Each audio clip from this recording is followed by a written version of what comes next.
set up now because we are also Nestorian. We are Christian. So as part of our kind of Prester John myth run, so we're going with the kind of what if the Prester John was a Mongol ruler, we now have to retake the Holy Land. Christianity demands it. Christianity demands that we retake the Holy Land. Now, we actually have a bit of a time limit on this. Well, we do and we don't. So you'll notice that we have an incredibly high force limit at the moment.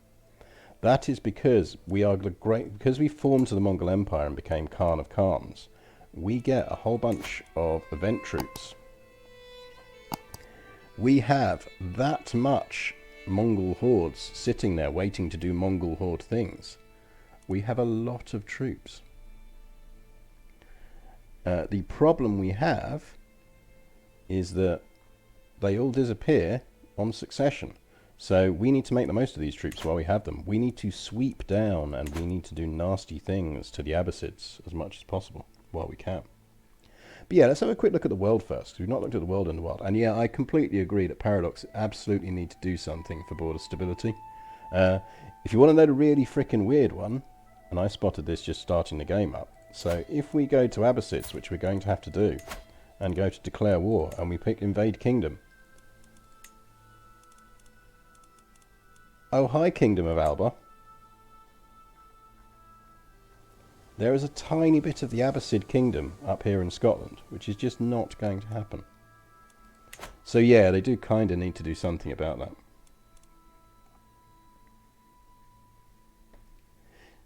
Is it me, or is PJ actually being female but being made man and male in the legend? Yeah, it is very thematic. You could absolutely imagine that if this was reality, this is exactly what they would do. Who are Ashina? They seem to have eaten most of Khazaria. They were a sub-kingdom of Khazaria, and then he inherited, when his brother got the empire, he turned around and fought an independence war. So essentially, Khazaria used to be all of that, but it's now just that because he turned around and went, no, I don't want to be part of Khazaria. So he essentially broke free. It'd be quite nice if he'd become a vassal, but he won't.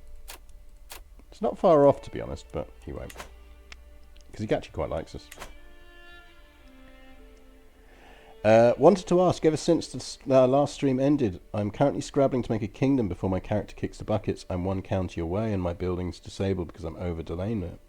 Should I deal with it and just have 0.2 gold gain a month until I conquer leftover county in 5 years? Or do I give out 5 counties? I mean, it depends is the answer. Personally, I would YOLO it and give out all of the counties, because you're just going to be screwed anyway when if you die and it, like, you might keep all those counties as your heir, but you can have no troops, so instantly you'll have rebel problems or whatever else. So it's a bit situational, but generally speaking, I would turn around in that situation and go, right, this run depends on me pulling this off. I'm going to do it. I'm going to seize to split out the counties, get them in a position, and then form my kingdom.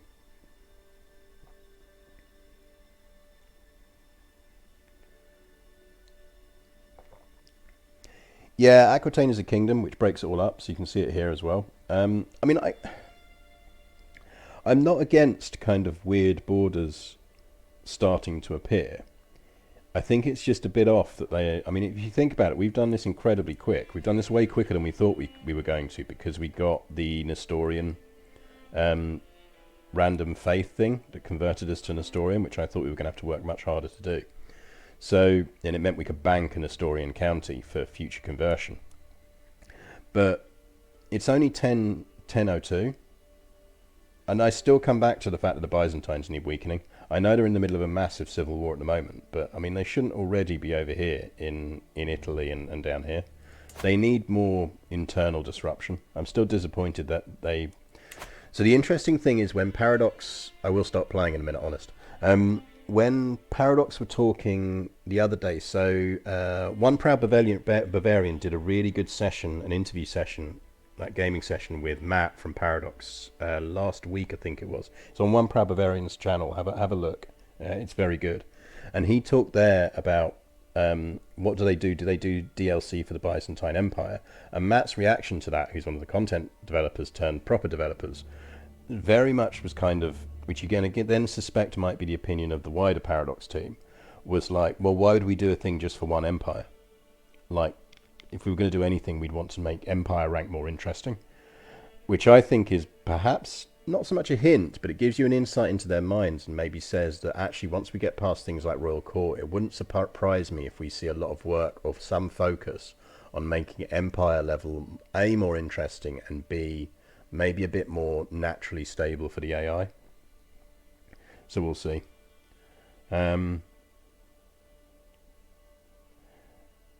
Because, yeah, I mean, it's nice to see everything kind of do this, but this kind of level of border gore for the Byzantines is just, ugh. Anyway, we are Mongols.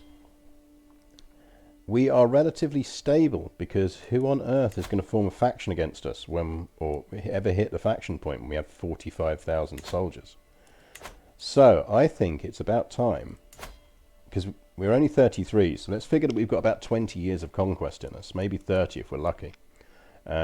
We should probably be making our first push to get down here and do things. We might then pivot and actually grab a bit of the Byzantine territory, because I quite like the idea of going for mending the Great Schism as well. It feels thematic.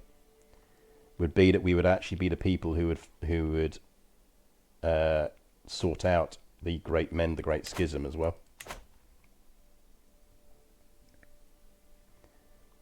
Yeah, a middle start date would do it as well, just to make the Byzantines weaker. But yeah, so I think action number one, unless I was going to do something that I've completely forgotten, in which case, chat, it is entirely on you to remind me of this.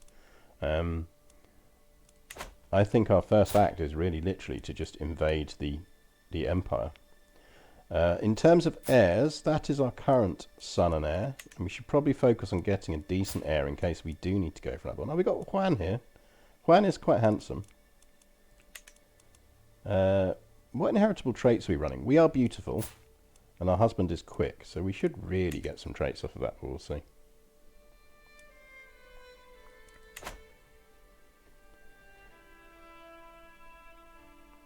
Yeah, look, Pope's hanging around down there. God knows how that happened. It's all very odd. Anyway.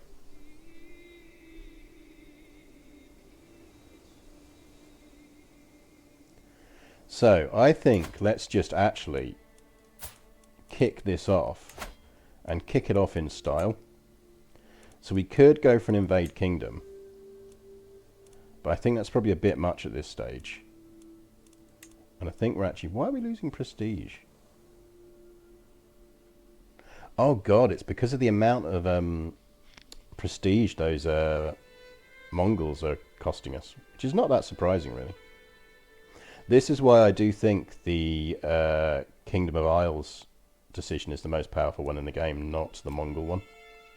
But the Mongol one is quite cool, and it's relatively easy to cheat. I don't think it would be that hard to do Mongol King of the Isles. God, King Male, put some frickin' clothes on. You're a Catholic, for God's sake.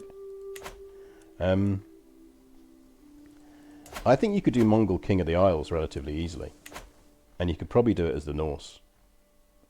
You just have to do like we did and do some cultural education on your kids, and then flip back. But I think we go for Jerusalem, and I think we might as well go for the duchy to start with. And go there. So oddly, the problem is, because we are Nestorian,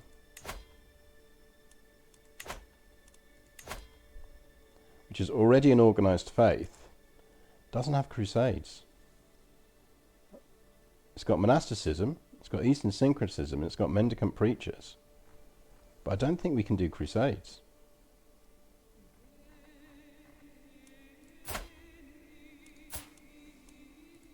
Like, we can ask the Pope for our Pope for gold, but I just don't think we get the crusades option, because we went Nestorian because we wanted to be thematically appropriate for how Prester John was meant to be historically. Anyway, you, sir.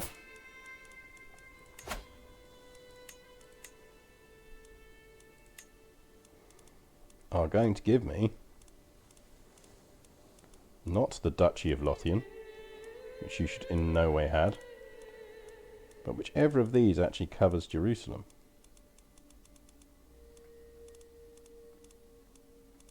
Which I assume is around here somewhere. What is that actually in?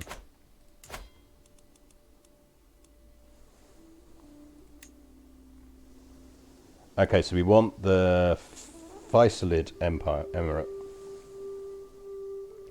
The Faisalid Emirate.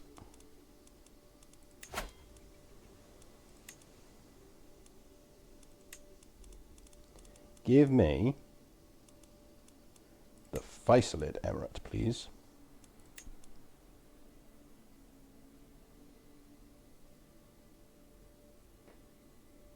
But yeah, basically I don't have the right tenets for it, annoyingly. Which is a bit annoying, but there we go. Prester Joan is going to war. God knows how much this is going to cost us. War music.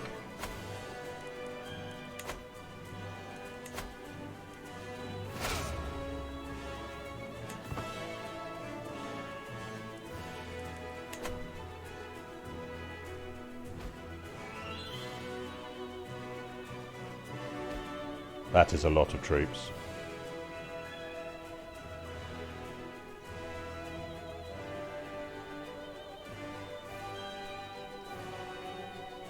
That is a lot of troops. But yeah, so basically you need tenets. You need tenets to, the right tenets on your faith to be able to do crusades, and annoyingly we don't have them. No! No! Don't you dare. Don't you dare, game. I know what you're like, game.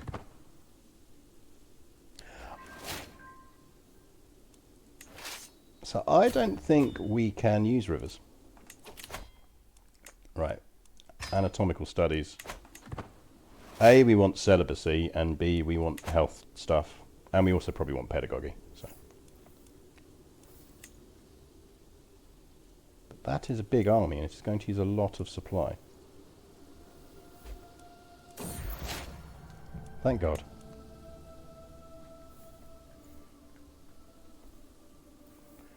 So I suspect we are going to split this into two armies.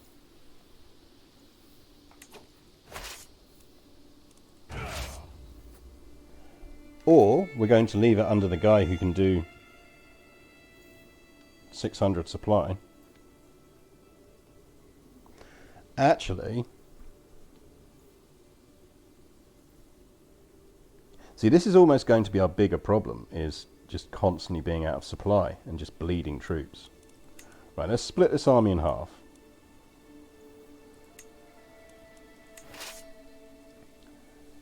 Right, you go...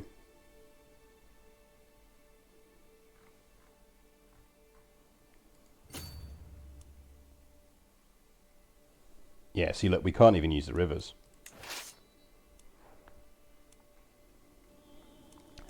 And then actually what we're going to do is... So the interesting thing, one of the reasons I want to test there is to see what supply level he started out as. We are going to...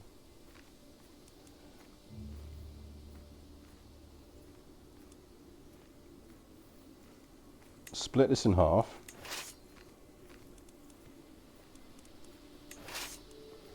Split this in half again.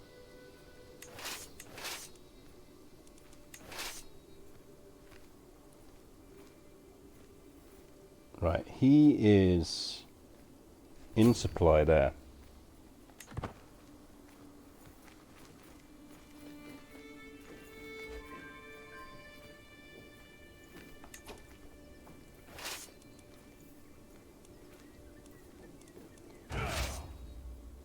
Yeah, we're bleeding gold though. We need to remember that this costs us a lot of gold. Now I partly wonder whether we should just disband the rest of the other half of that force.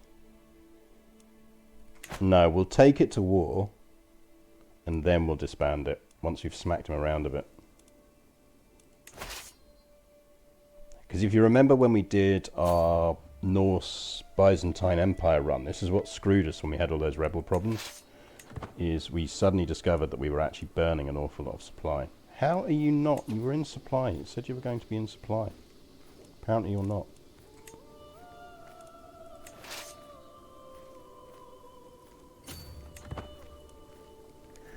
Now what you can do is use armies with supply to resupply other armies.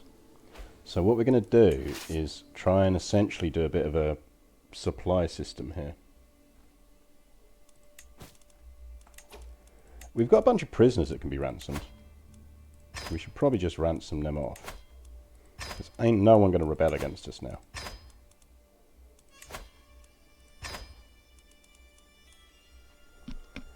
We should... Oh, we've got too many duchies. What are we holding? Because we could get rid of some of them as well.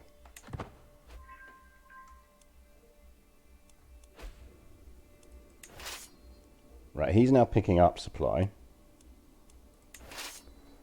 She's at 100, so we're going to send ourselves off now. I mean, look, we're just absolutely bleeding supply.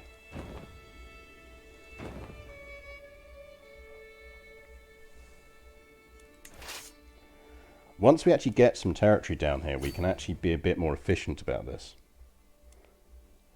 Because we can essentially, or potentially, use this dude as a kind of almost supply mule, if this works.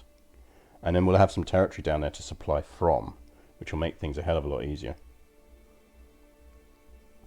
But let's see how we go. I want him to pick up at least 300 supply before we dispatch him.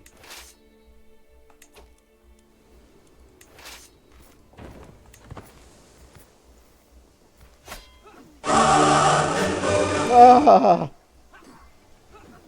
I'm assuming that was as loud for the rest of you as it was for me.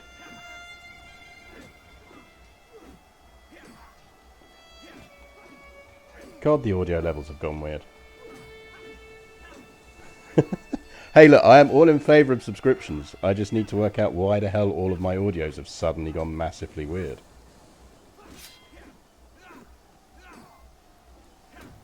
Okay, hopefully that will help.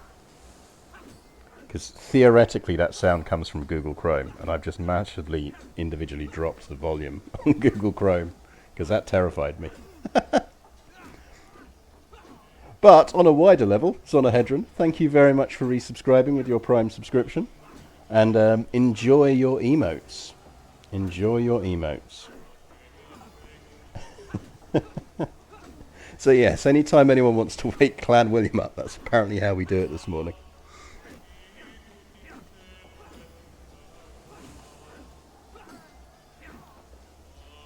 So yeah, God knows what's going on there. But hopefully the volume level on that is a bit better now. We are known for dedication to our faith. This is nice, because we may actually... Yeah, we're on our way to religious bloodline.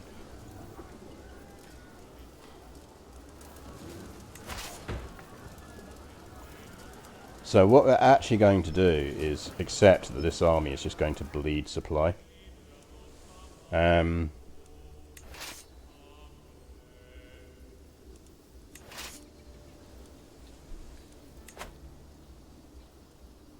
I mean, we might just assault the moment we get a breach. I mean, luckily it's only 55 days, so... Let's just go.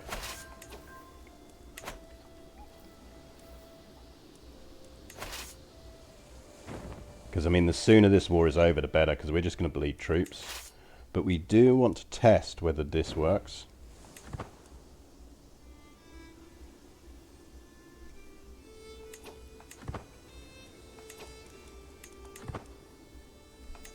So, she's got 71 supply. He's got 48. Because he picked up a bunch from basically taking the castle.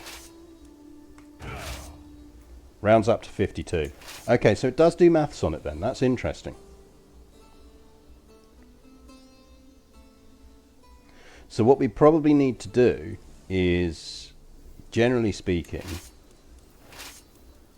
try and make it so that we've got as large a force as possible that's in supply, and just periodically duck that in, supply the other army, merge it, then cut it out again.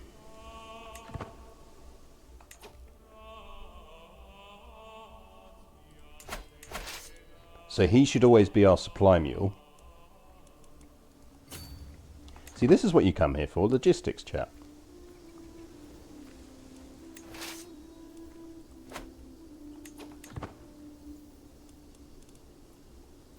Because the truth is, if we lose a bunch in this first campaign, it's not too bad. Right, they've breached, so let's get them going. Because they're going to lose less men in an assault than they're going to lose in a supply.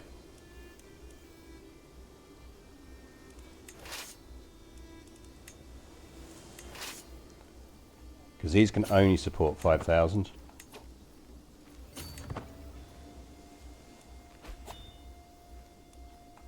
Oh, we need a councillor.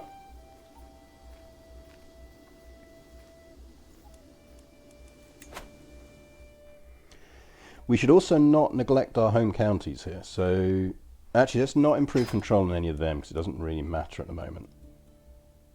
We do need a new steward. Who is the least terrible of our... Yeah, you'll do. You'll do.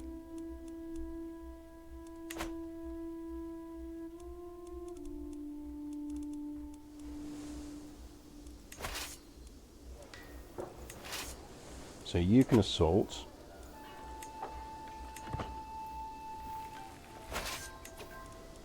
Which knocked us up to 74.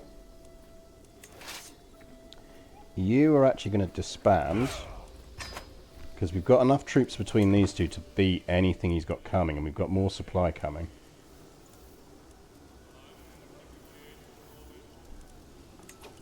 You we can actually split up now.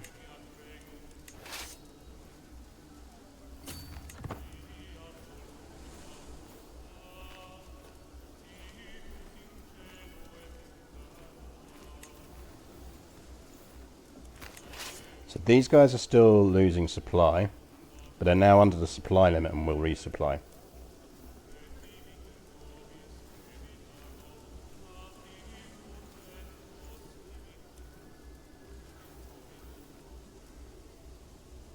So this is what I mean about once we've actually got some of this territory, we're fine. Is supply dude still on the way? Yeah, he is, gradually. Because when Jerusalem falls, we should win this war. Because we'll essentially have sieged down everything, and we've already got max battle score anyway, so...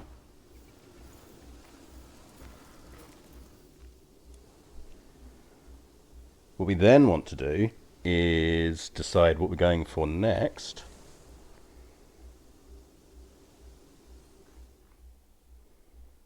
I mean, there's a certain irony in the fact that we're essentially going to reunite all of this.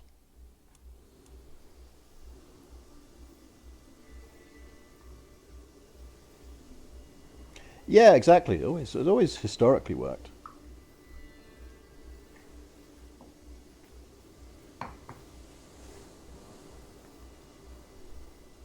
I mean, the kind of question becomes, though, what that benefits us in terms of getting all the Nestorian holy sites.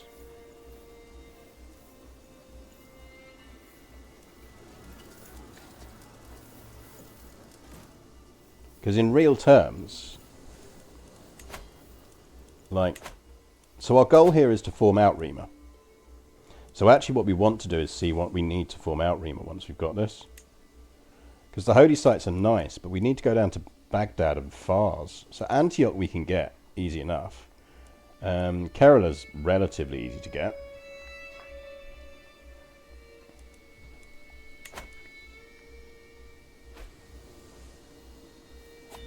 Oh, we're down a councillor again.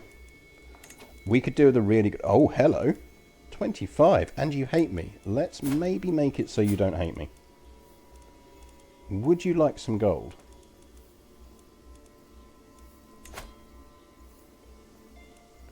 You, sir, are a very cheap bribe. He's not into me.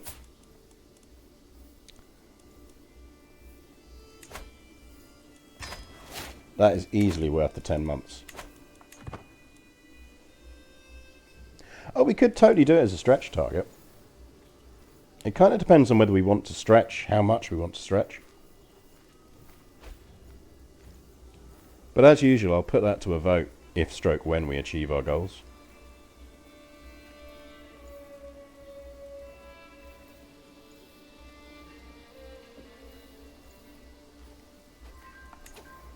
$86? That's disgraceful. On the plus side, they are about to try and attack us, which is not going to go the way they want it to go. No, they're going to go round. They're probably going to try and take that one.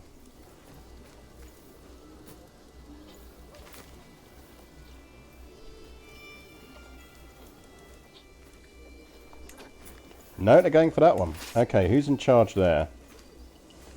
Aggressive attacker and open terrain isn't the most useful. We actually want Chieftain Sabuk here. So where is he hanging around in charge of stuff? There he is. He's our 600 supply guy. So Zenti, can you take that over for us? And then Sabuk takes over that, which means we're just going to absolutely blitz them. So let's wait for them to lock. Right, locked. Let's go all in. We need Jerusalem or Antioch. We basically need one holy site to be able to take the holy, the Prester John legend. Rip that entire army.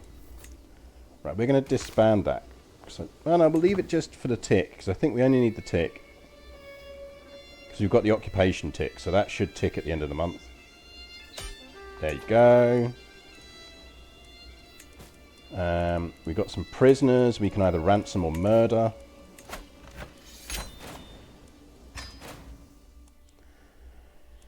We have our first little bit of Jerusalem. So let's stop and take stock, because we are now over our domain holdings. Do we have our husband set on... He's on general assist. Let's put him on specific... Let's actually put him on intrigue for now. Right, control. Well, no control improvements needed there, so that's nice. Go control stuff in there. I feel like Jerusalem should be Mongol.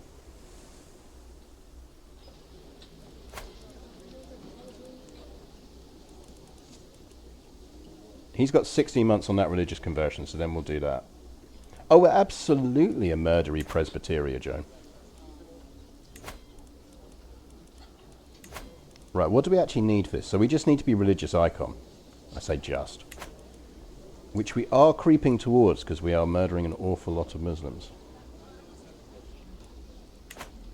So what we probably want to be doing is going on pilgrimages whenever we can. So that's cool. So that's on notify. We've got a tiny bit of stress, but we can deal with that if we need to.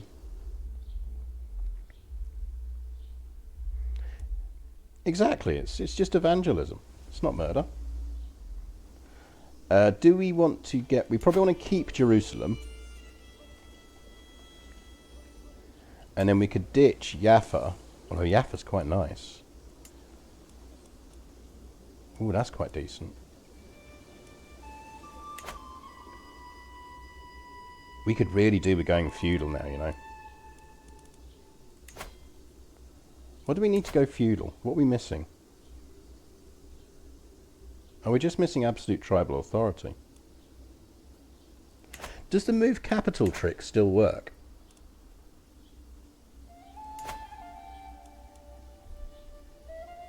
Oh, we already moved our capital, didn't we? So we could convert to Nestorian.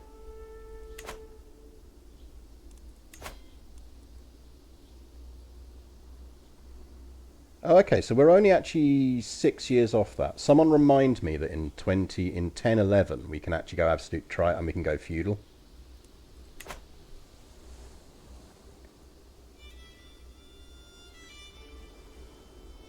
Because I think we might want to move our capital to Jerusalem.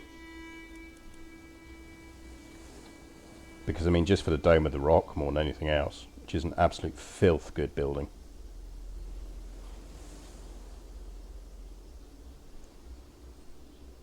Like, that is beyond filthy good.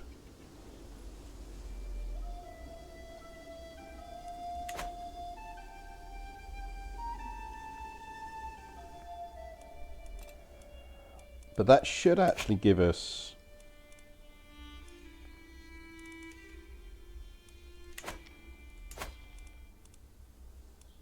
Kingdom of Jerusalem.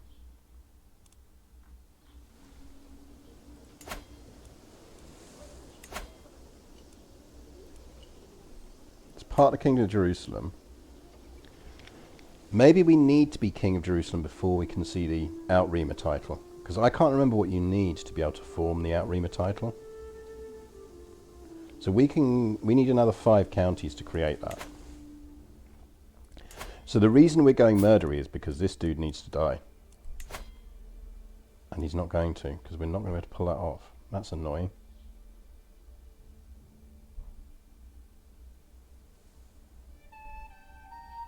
I wonder why that is. He's not exactly blessed with high intrigue.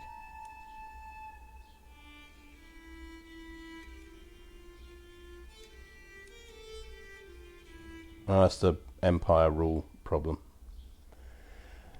Yeah, I mean, we kind of need boosts to our own to really counteract that. Unless there's a lot of people that want to kill him. Let's check, because we might get lucky. There might be a lot of people that want to kill him.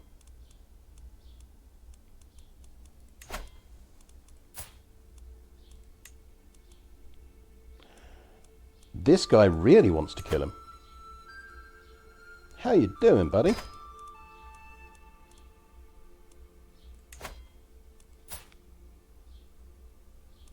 Who are you? Are you like his daughter or something? You're not his daughter. Oh man, his sister hates him. His sister hates him. Okay, we might pull that off then.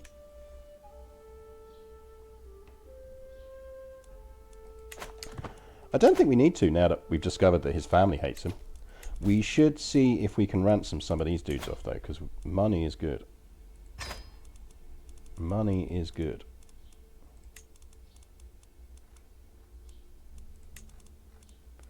We are going to need to sort our kingdom out here, because this kingdom is a bit all over the place.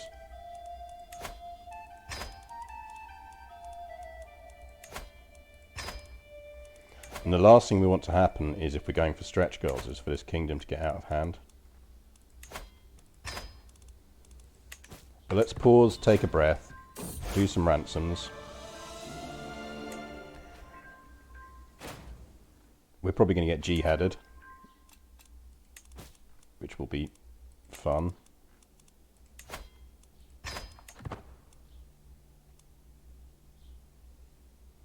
Because this is doing our coffers no end of good. We should actually have a look. When we go feudal, we can also form a holy order, which would be useful, I think.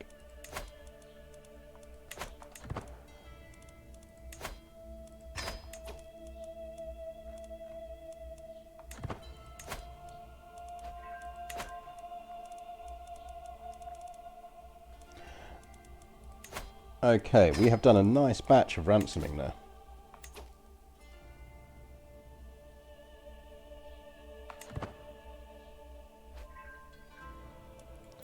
Well, yeah, we do need to make sure our heir is semi-decent. I think Juan is our current planned heir, so we probably want to educate him. Kind of still hoping we might get a better heir, though.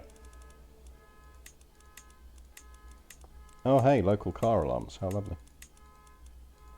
So the downside of streaming in summer is you tend to have the patio door wide open.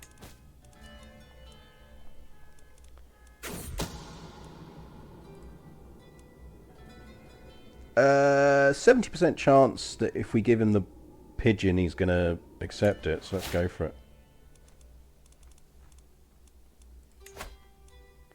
Oh, wow. That's a nice chunk of gold, that one.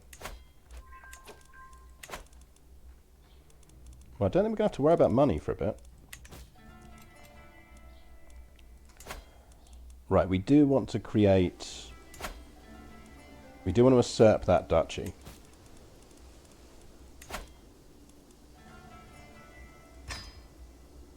So we can afford it.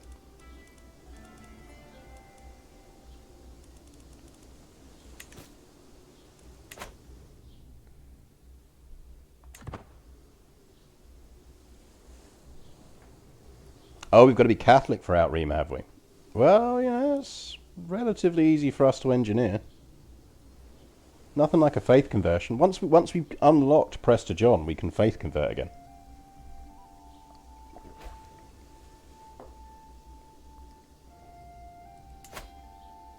It's not a problem.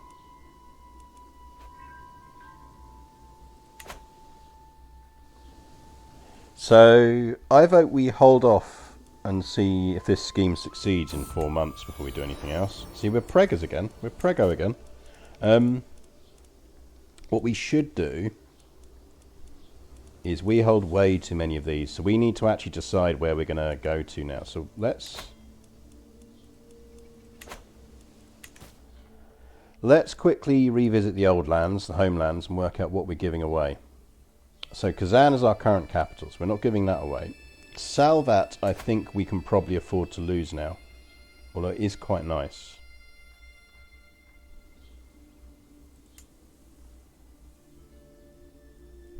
Pecheng, maybe. Samar. Samar is probably our least useful of the bunch, and we can get rid of that. Yeah, it will be why I don't see the decision, is because we're not meeting a key requirement at the moment. Oh yeah, Yan's pretty good as kids go, isn't he? AJ here is a bit useless. Yan is handsome, and he's got decent stewardship. Who's educating him at the moment? Is anyone educating him at the moment? No one. We should probably educate him. No, we could give him to the husband. He's on stewardship. And our husband's quick, so that would actually potentially sort him out. Unless Husbo is...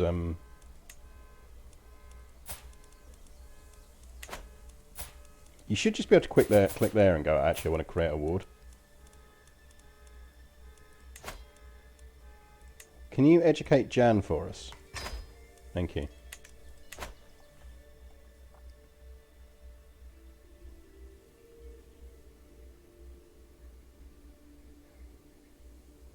Yeah, sons will do that. It's particularly up round here, it gets very murdery.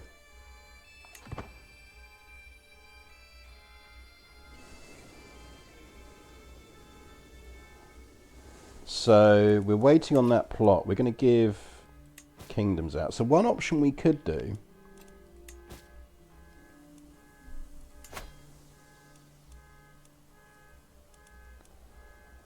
so that is Kazan.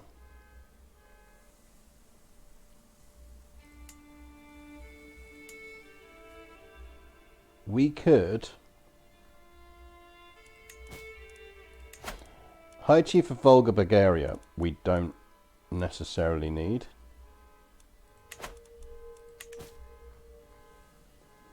In fact, I don't think we even own any territory in that one. We don't. So we should give it out.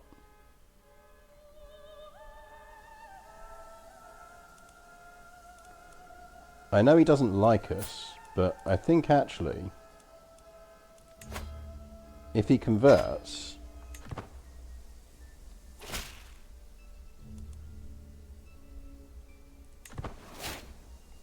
he's going to get a favour hook on us, but whatever. He's not a bad diplomat, so if it comes to it, we can force him onto the council. What we could then do is give him... Ah, so that takes Samar with it.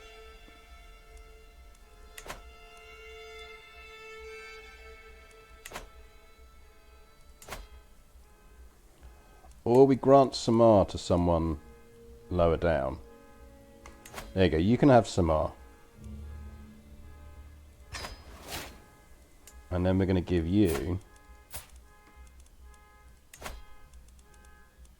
going to have to shut that door if that doesn't absolutely shut up in a minute.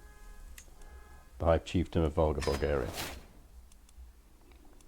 And remarkably, he hates us less now.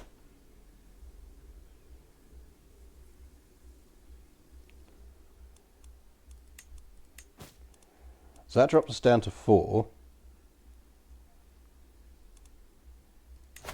feel like we stay on 4 for a while and then we get rid of one or more of these once we're feudal and we're getting more benefits from Jerusalem. Because I don't think we really want to afford the income hit of everything else at the moment. But we do want to get rid of one of these territories.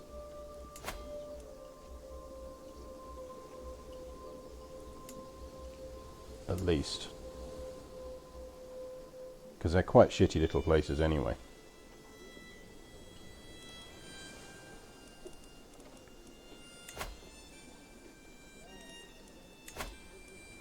The only thing we're missing on founding a holy order is the faith.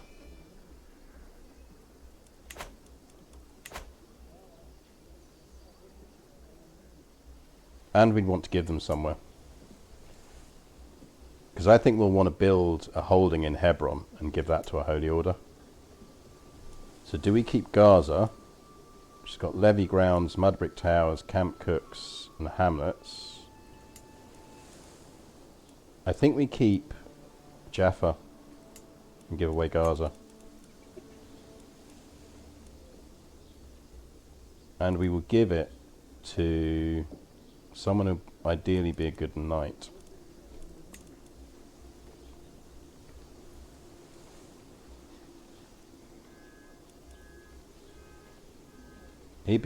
He's a chieftain already though.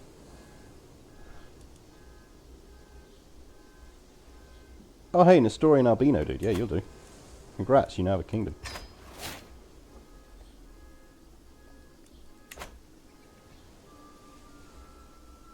Can you hear that car alarm on stream, by the way? Because if so, I will go and shut the door, because it is very annoying. But if not, I won't. Because I would quite like to get some air into the room. Right, if it goes off again, I'll go shut the patio door. Okay, so we're back under our limit. We're waiting for murder plot to kick in.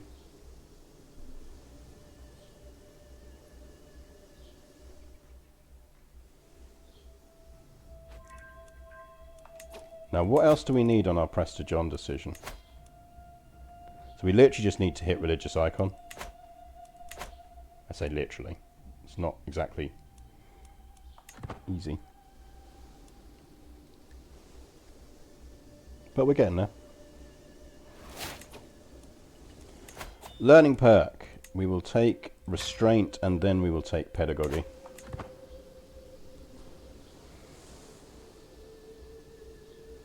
What we could do while we're waiting actually is call a hunt maybe.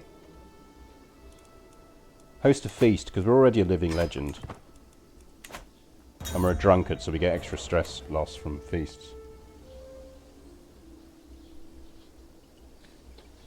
Yeah, we've got a bunch of traits that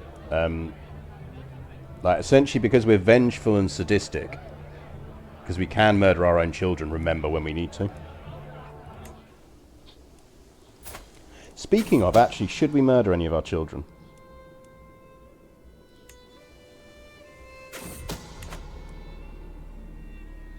The plan worked and Caliph Sharif of Abbasid is finally dead. Heh. Heh. We don't necessarily need to command these armies ourselves anymore because we're actually prestiged out to the max.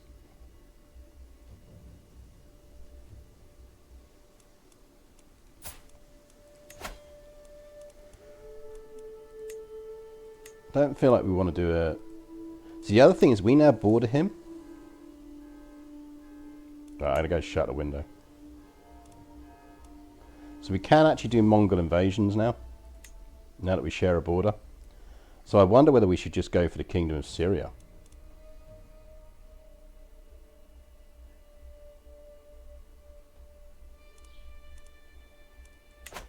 Maybe we should hold off on that until we've got the ability to go feudal.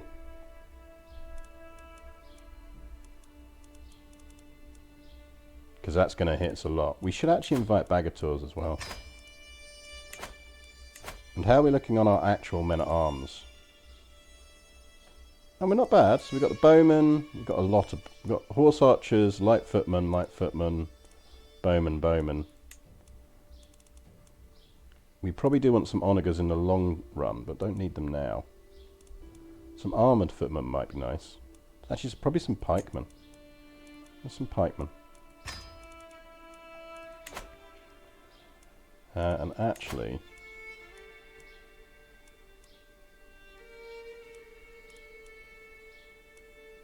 where's our pikeman? There. Let's go straight to size 5. We can't because it's already an organised Christian faith. So there's absolutely nothing we can do. Like, we could create our own version of Christianity. If we really wanted to.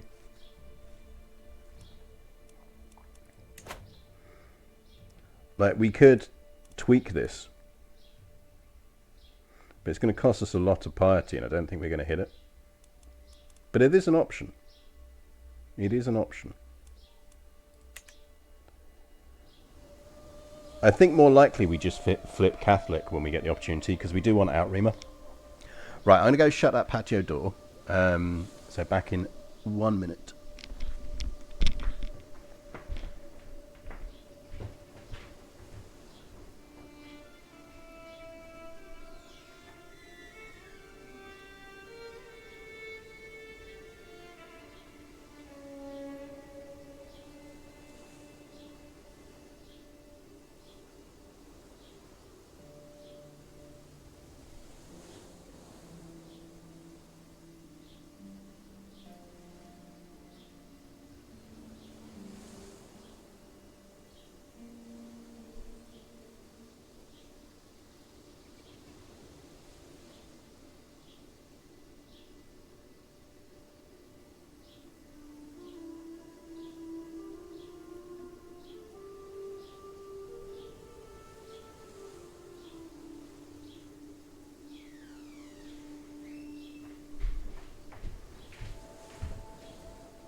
Right, patio door is shut. Hopefully that makes an impact.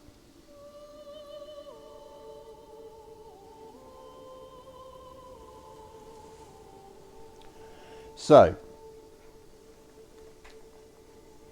we've got an excuse to go to war again. Let's let our feast finish first, because... oh, actually we don't need to, because we're... as I say, we don't necessarily need to rule this anymore. So... I suspect we just have to think about what we actually want to get. So we could just do duchy again.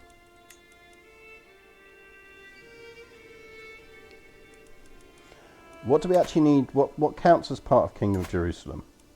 Because I'd rather conquer the territory and give it out than...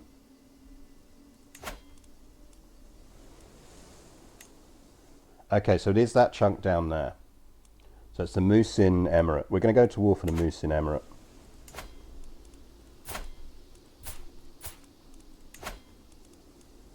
Give me the Musin Emirate, please.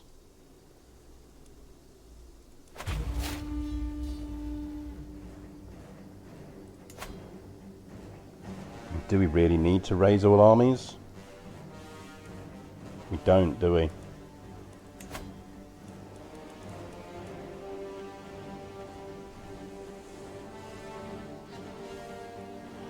So I kind of don't want to rinse our Mongol hordes. I mean, we've got enough levies. We could just raise our levies.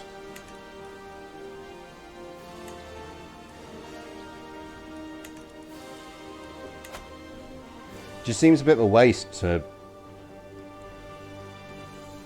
wind them down.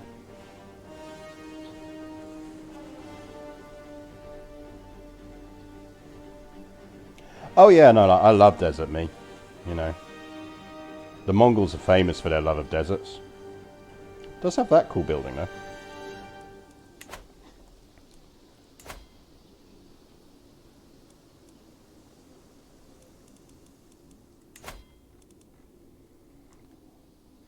Like, we could just raise one of our Mongol hordes.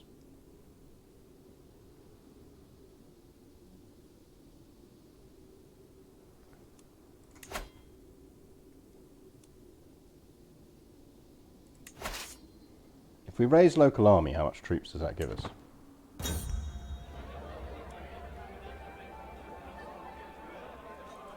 Oh, we've shared a secret with someone, whatever. Oh shit, I didn't move my rally point, did I? Because I'm an idiot. Stand down, everyone. Stand down.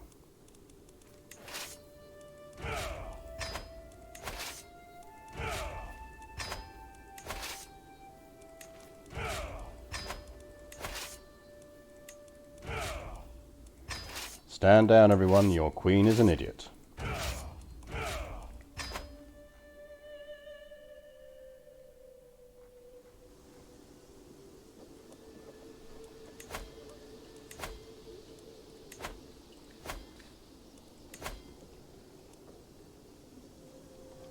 So it should. I would really like. I'd just to give you a tooltip. So that would give us 14,000 local levies.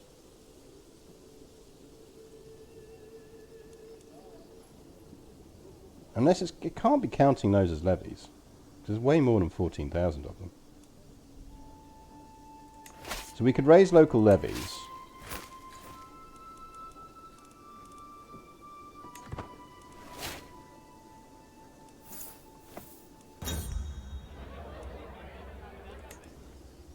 We are an eager reveller now, apparently.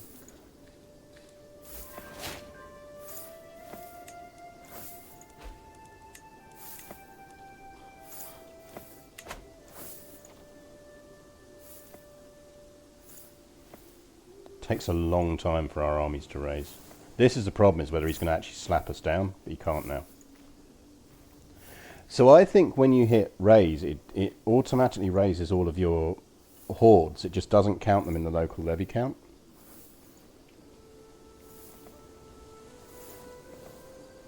Yeah, that is a bit of a problem for our celibacy. I don't think we can now.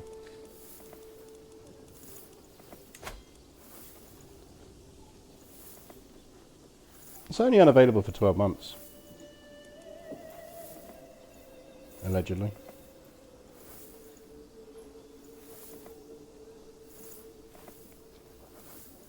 No, it is locked out. Oh well. Never revel too eagerly, people. Never revel too eagerly.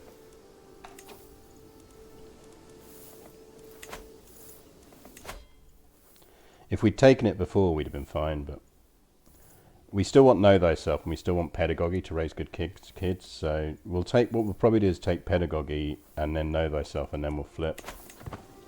Maybe even to actually just take the strength of mind and body stuff, because we do need it. The longer we live, the easier this is going to be. Actually, that's not true, is it? If we're going to hand it over. We have a beautiful boy. A beautiful boy. What are we going to call him? Because he doesn't need to be called John anymore. Because we are John. Or Joan. Kagatai. I quite like Kagatai. That's quite a cool name. He's not Irish. Kagatai. I'm going with Kagatai. I like that. Kagatai is our new heir.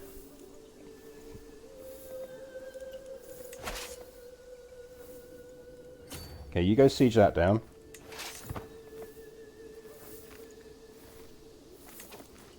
You lot really don't need to exist.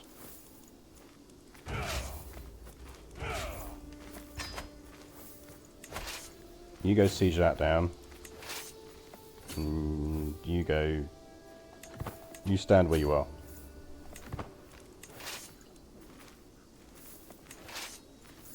You've got a siege dude, which is perfect.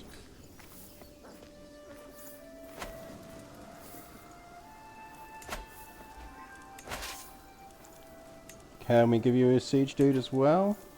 Any other siege dudes floating around? You go siege that down. Which means you're the battle army if required.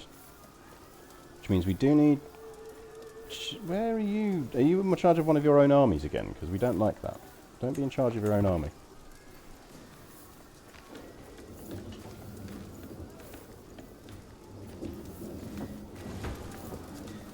See, Genghis is a title. We are Genghis.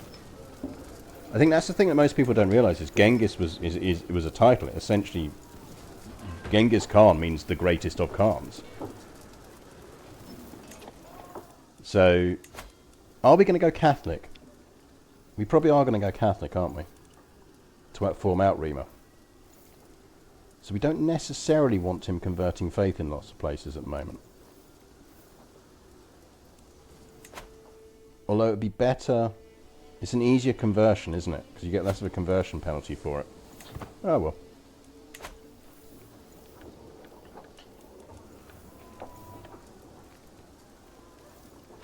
Yeah, Temujin was his real name.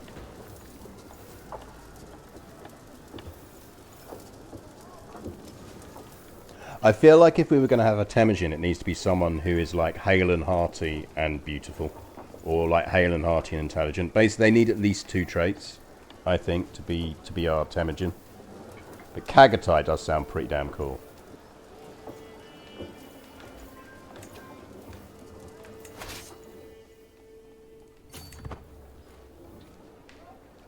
Right, I feel like we might push for the capital here. What we need is some battles.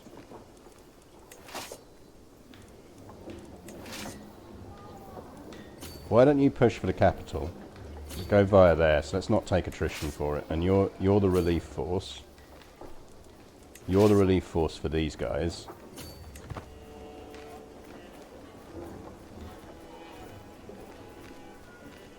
Shrewd you can't be born with. Interestingly, the only way I've ever managed to get shrewd is by getting lost on a pilgrimage. I'm not even joking, that is the only way I've ever managed to get shrewd. It seems to be like basically one of the rarest traits in the game as far as I can work out. But yeah, getting lost on a pilgrimage was the only way I got shrewd. It's bizarre.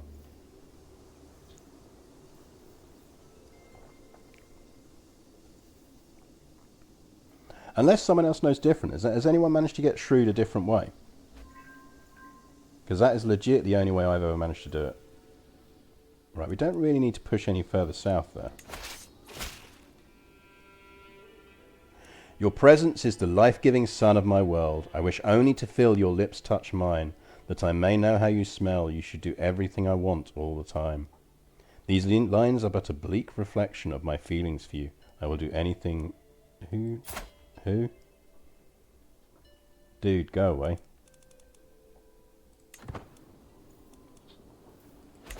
I'm just not into you that way.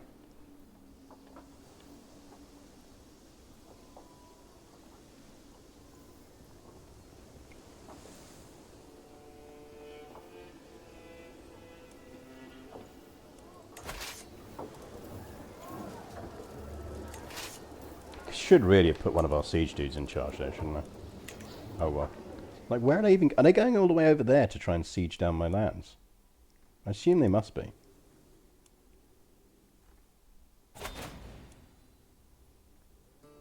Who are you?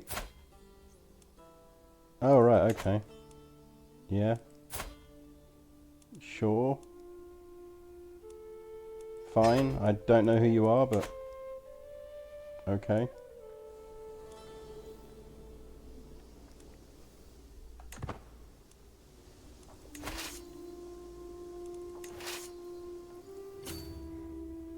No, he's going to get attrition for doing that.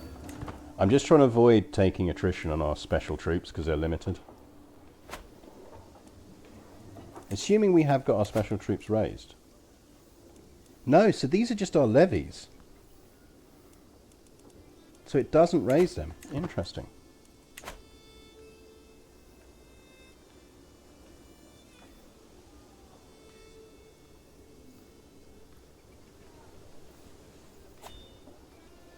Yeah, I'm quite pleased with our little empire we've got going on. You're going in jail for whatever reason.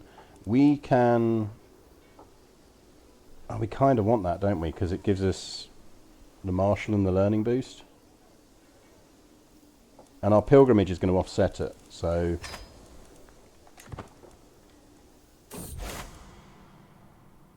With my mystical practices, I've apparently developed quite a reputation. People don't know what it is I do exactly, but they know they don't want to cross me and find out. It's ridiculous, but perhaps it's not an entirely bad thing. So we could gain 300 lifestyle and gain dangerous to know. Dread gain and hostile scheme resistance, which is useful. Devout Protector would give us personal scheme power. Actually, I think that's probably better. Maybe not quite so much in character, but I think it's definitely better. Oh, hey, look, there they are. Hi, guys. Hey. Let's give them a decent general, though. Hey, do you remember Chieftain Sobrook? I think, in terms of my favourite stuff to play, I think actually the Normans. I really enjoy playing as the Normans. But only if you actually go to the effort of creating them. Actually, no, that's not fair. It's quite fun to play as Robert the Fox. Don't you be running away. I'm not done with you.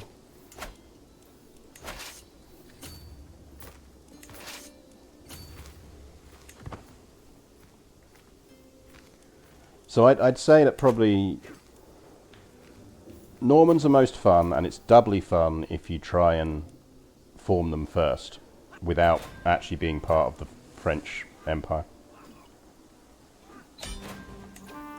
Well, hey, we captured the Emir. I think we will actually just kill that, because the quicker we do that, the quicker we can get another war going on with him. And we're ticking up the religious devotion now, which is good. Mic off. Mic on. So we can transfer that dude, so we should.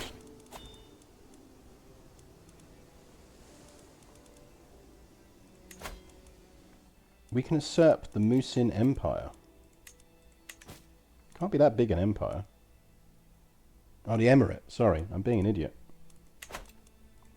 Right, we definitely want to usurp that.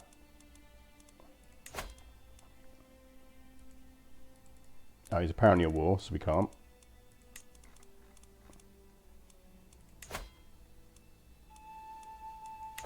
We don't get piety for killing these dudes off, do we?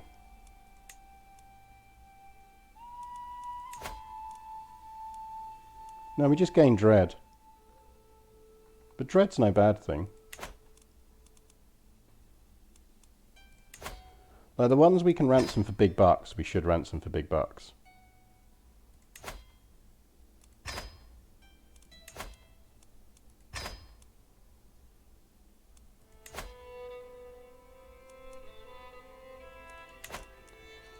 Nikki here might be quite useful. She's intelligent.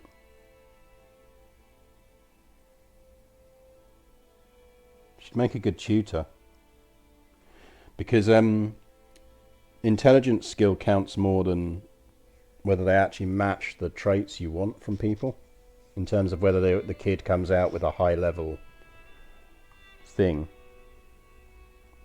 Oh yeah, I'm down a counsellor, aren't I? Well spotted. No, let's kill her and just get some dread. Because we're going to lose stress because we're sadistic, so... I basically lose 51 stress because I'm being sadistic, but I gain 26 stress because I'm also just.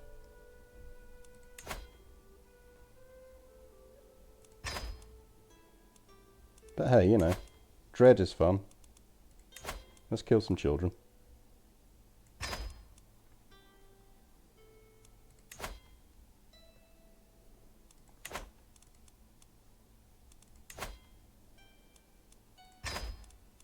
How is our dread looking now? Oh, we are dreadful. Okay, we can stop murdering people now.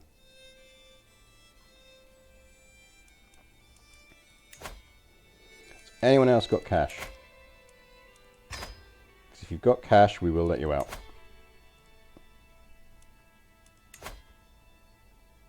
Now, so there's a few more cash ones we can do. as soon as we get replies back.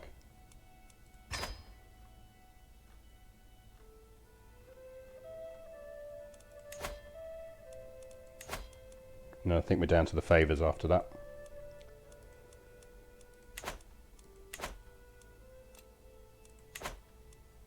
Byzantine Empire really isn't looking healthy. Really isn't looking healthy.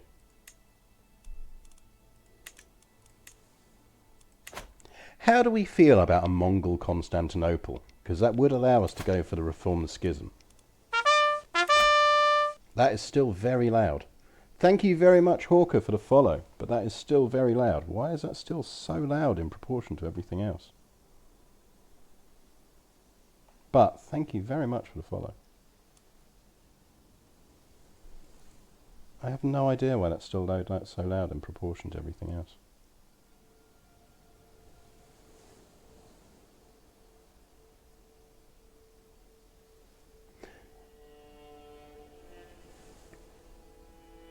Best replacement spouse I've had this run is a genius with chaste. No kids from her. She raises her stepkids easy peasy. Yeah, no, it works quite nicely.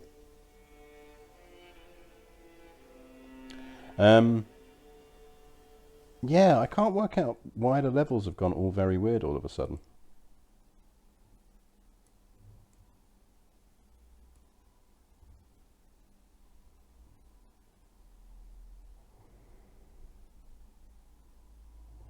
Oh, hang on, let's try something.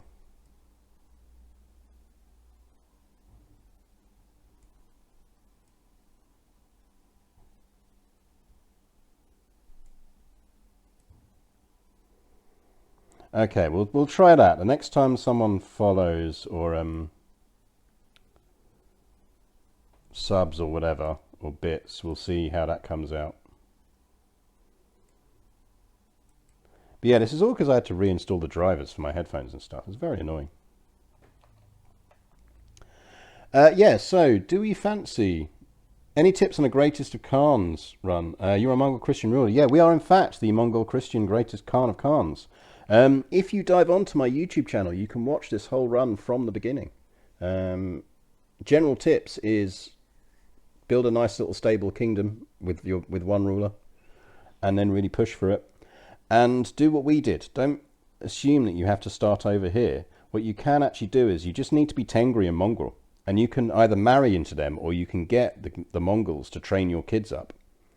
So if you just basically get the Kargan of Kyrgyz to educate your kid and turn your kid into a Tengri Mongol, then you can form the Mongol Empire anywhere.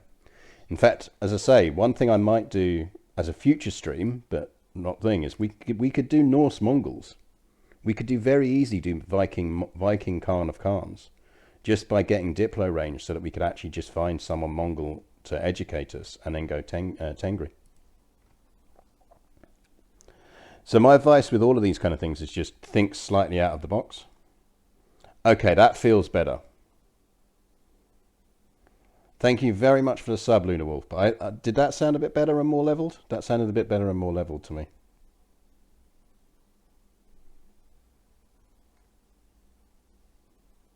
Plus, you got the Welsh dude. You got the Welsh voice. Yeah, thanks, Rohanistan. 69. Nice.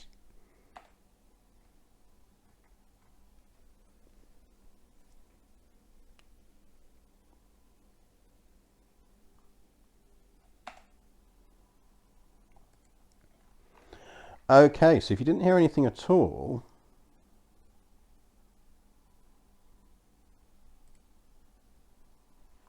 yeah, so I wonder whether I've adjusted them too far down. Let's give it a look. Because what I've essentially done is I've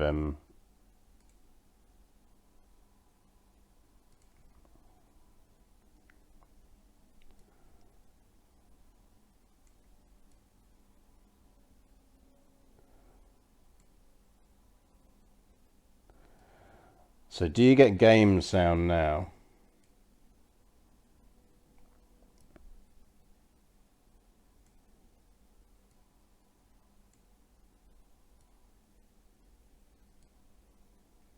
Well, that's the thing.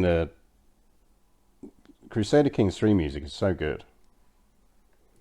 I mean, it probably slightly depends on what I've got the music volume set up as well. So I could just do that. And then maybe drop that down slightly.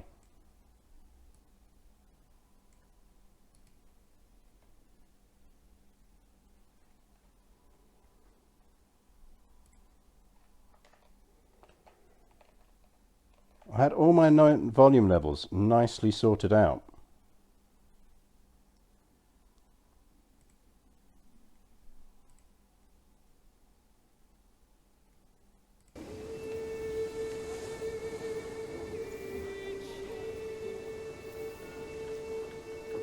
Okay, let's try this.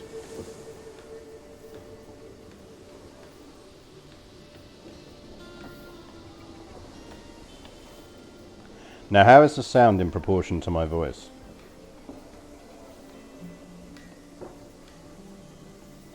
Like, do you want the music or sound louder or quieter?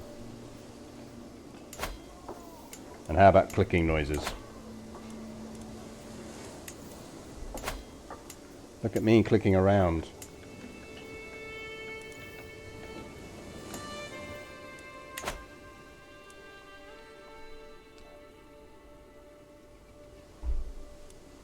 Okay, let's try with this then for a while. The follow sound and everything else will probably absolutely scare the shit out of us when it goes off, but we'll see. Theoretically, it's running at slightly lower level than everything else, but you never know.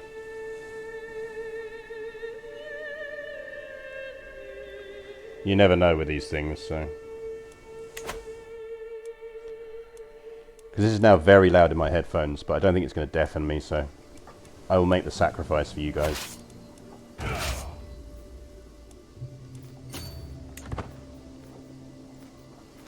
Just means I can't hear the wife, but she's upstairs snoozing anyway, so.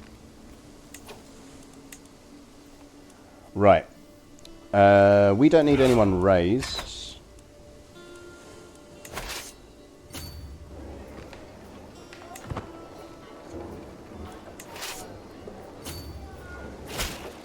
No, you would have got a subscribe sound at the time.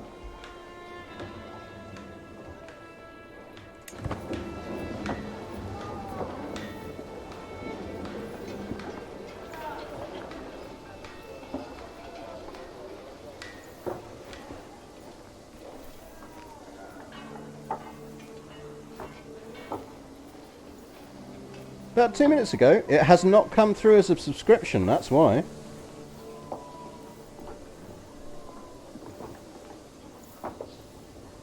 I saw the Lunar Wolf one, and we got Xenohedron, but we haven't got another one. So it might just be on delay.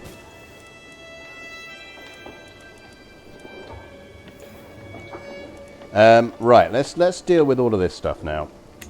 Let's deal with our missing councillor first. Now we did have...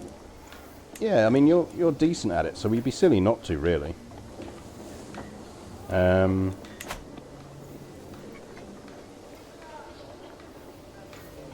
Because I get a little activity feed, and I've not had a thing pop up on there to say you're subscribed.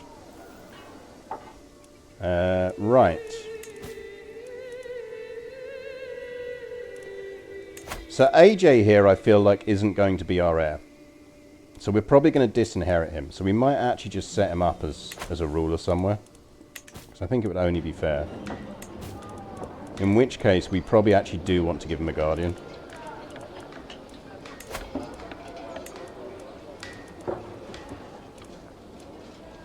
We should really have kept that smart person on. But, you know, husband dear, can you look after AJ for us?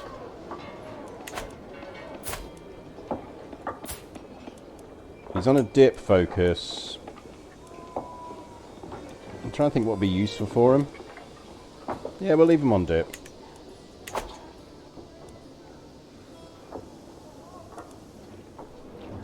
Well, I'm thinking we could set him up here.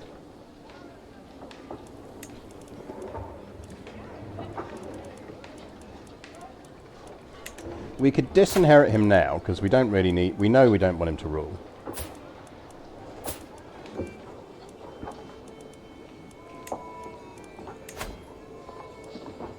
But I think we do want to keep him around.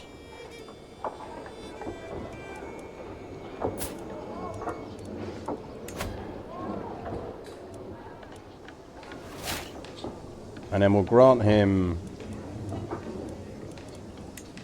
Chieftain of Kerak.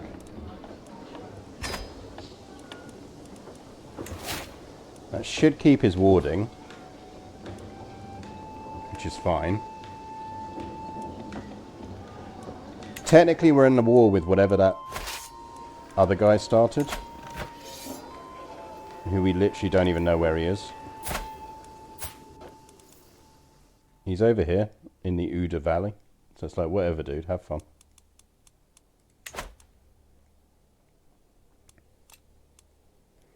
It is a war we emphatically do not care about.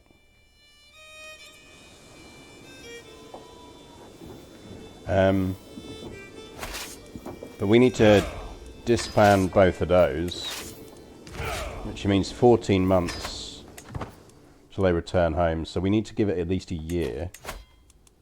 This guy needs to die.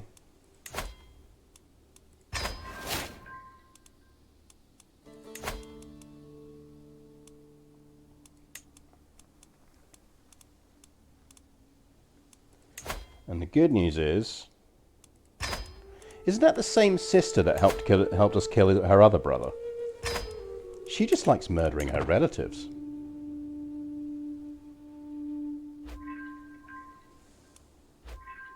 Like, she's just a big family killer.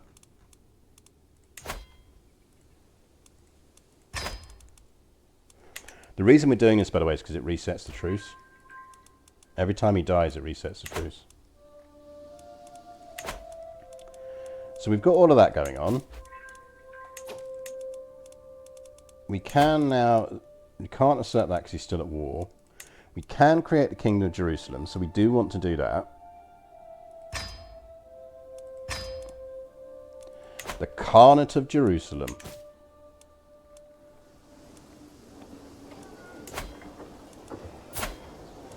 We do want to give him,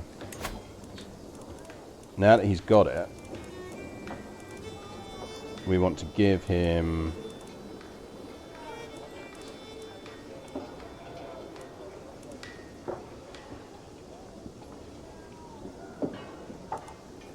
which is the other one?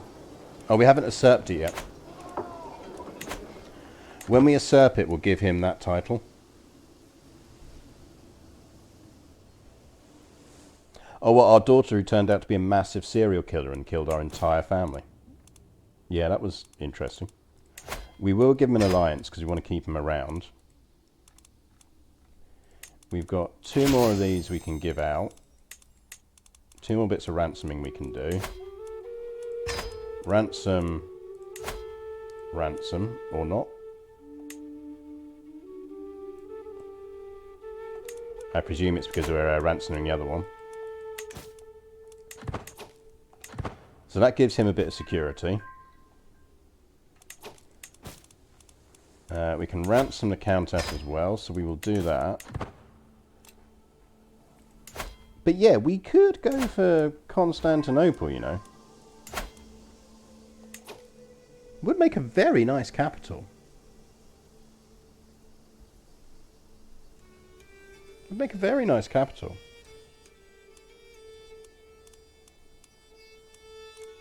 And if we want the...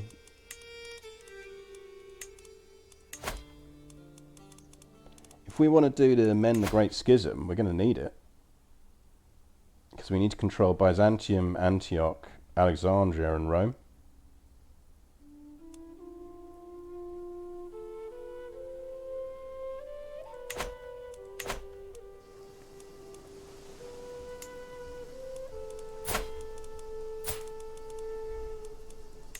I mean, if we're going to attack him, now is the time to attack him.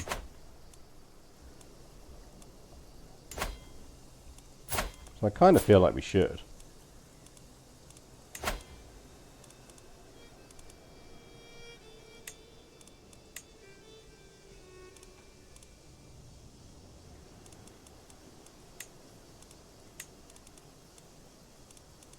I think we almost have to go for the county or the duchy, don't we? Because we can't get it any other way. Because I don't think it counts as being part of a kingdom, because it's just literally part of the... Oh, technically it's part of Thrace, so we could go for Thrace.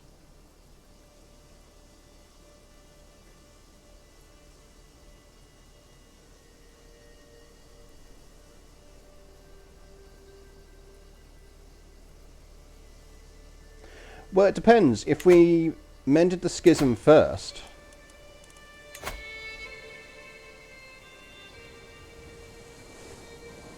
we could mend the schism first as Nestorian, and then form Outremer. In fact, I think that's almost more likely, because Outremer is going to take us time. Like, it's possible that we won't finish Outremer with her. So we're already 39.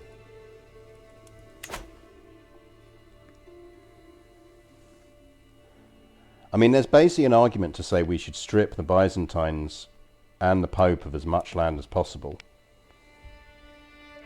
before we lose all of our Mongol special troops. Because it's going to get a lot harder after that. So I think actually if we're going to form the Great Schism, then we really need to push for it now.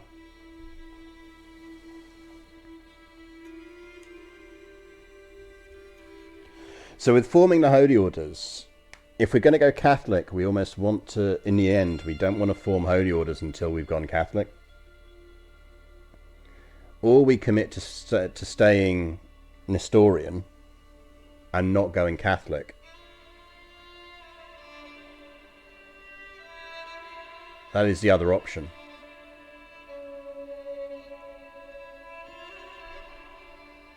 It just means we don't get Outremer then. I mean, we still do. We still get it at the end of the game.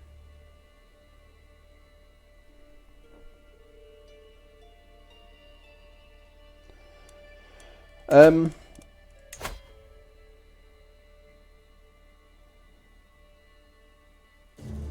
mean, we gain the nickname Ecumenist.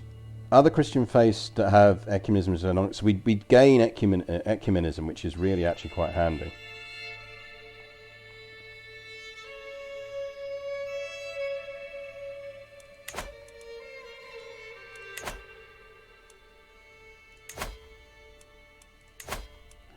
I mean, a fun run might actually be to work out what the weirdest fucking one of these is and try and mend the Great Schism with it, which we could do as the next run.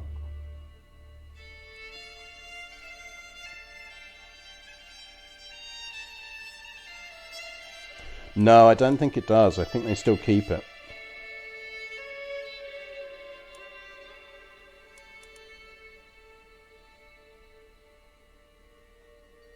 You know what we could do, which would be quite a fun run to do, is if we didn't go for the Great Schism this time, we just pushed for Outremer, is we could do a follow-up run where we create our own branch of Christianity and aim to reform the Great Schism with it, and we just make it a super weird branch of Christianity. Yeah, but Adamitism just means you've got loads of nude people around all the time. But we could make a branch of Adamitism that's like Adamitism but without the weird nudity, and try and reform Christianity with our custom faith. Itch's Guitar, thank you very much for the follow. There you go. Was that less chaotic in sounds?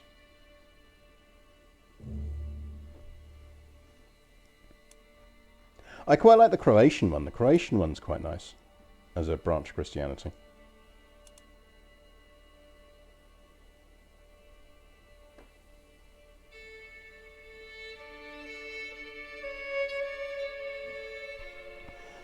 I feel like the sound was slightly too quiet on the alert, so I'm going to increase that slightly.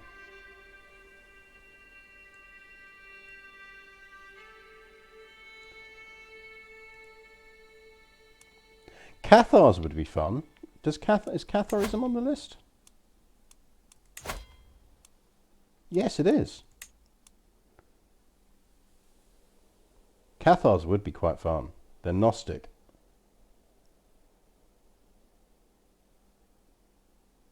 You can give away titles to lose stress. Gives you a permanent stewardship down, which is not great. But oh, and they're pacifist. I forgot they're pacifists. Does give you domain limit +1.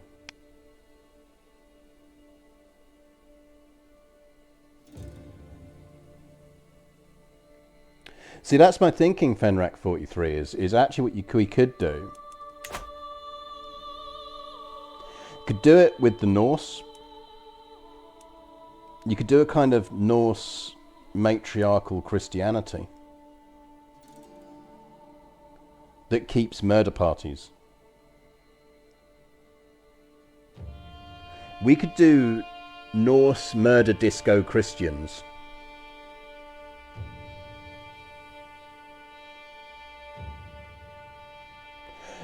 No, because we reformed Asatra in the last one.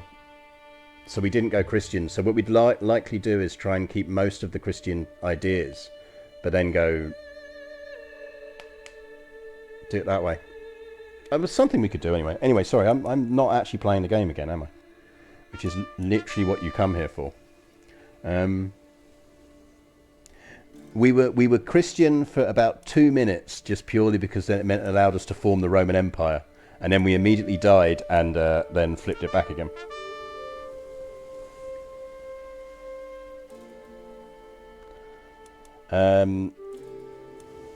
Anyway, chat, what was the verdict? Am I invading Byzantium?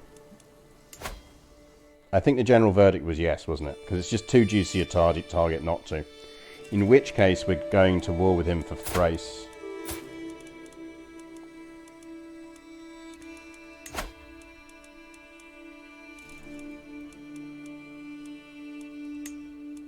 So we might as well go for the Kingdom of Thrace, if it's on the list. Is it not a kingdom? Has he just not created it?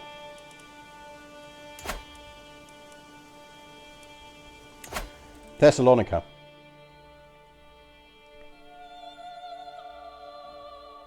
You could just go for Thessalonica.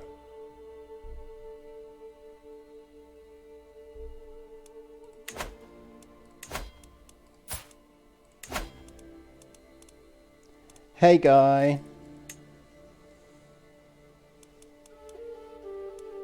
I mean, we might even be able to do that for it. No, we can't quite do it for that. So maybe we do the invade kingdom. You seize all targets within Emperor Makaros's realm belonging de jure to the target title and all the occupied counties outside of it.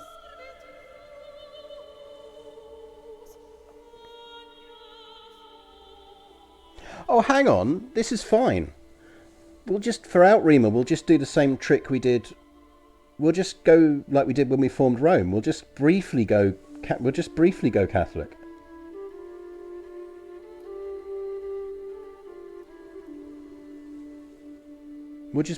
Catholic, form Outreamer, and then flip back. So yeah, so we can totally do... yeah, like vastly inferior. We're invading the Byzantine Empire and he's vastly inferior. Does suck up a lot of our prestige. We're going to have to do some prestige events.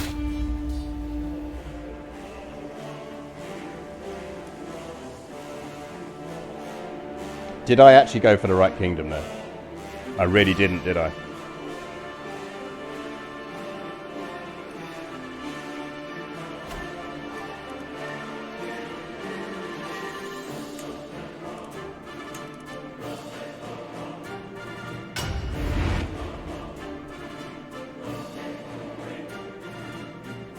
I blame you for that, chap.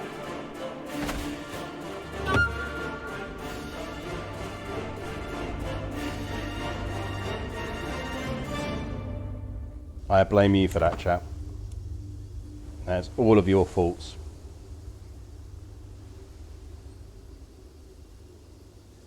So now we're back here again. Oh, well, we're not far off. The thing is, and I'll carry on this chat while we're winning this war again. do we just want to save... I feel like we should save Mend the Great Schism for its own run, because it is quite a hard one to do. And we'll do it with a weird branch. That doesn't mean we won't invade Byzantium, because it's quite juicy.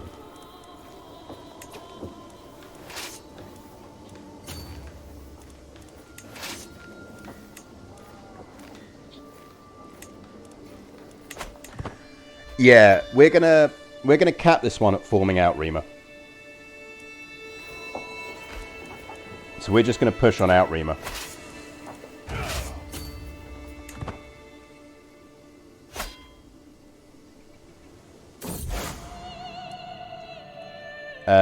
He is particularly a fan of compassion.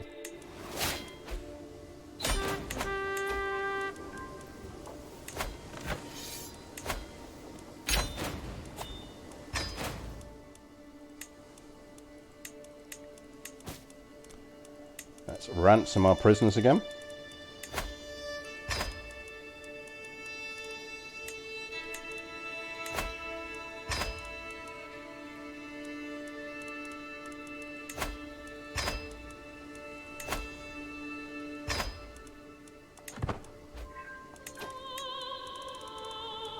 So we're giving that to...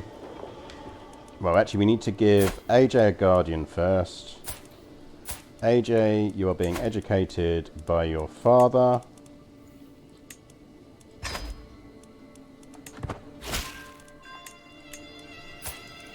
And then we are disinheriting you. And we are granting you the Kerak, is it? Yeah. Chieftain of Kerak.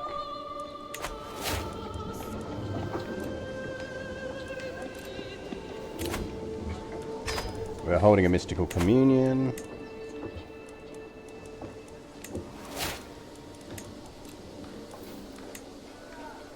And we're getting everyone back so that we can...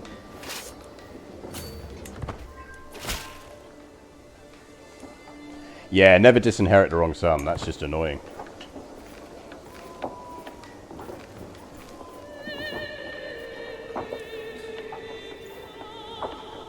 Yeah, I know. I invaded the wrong country.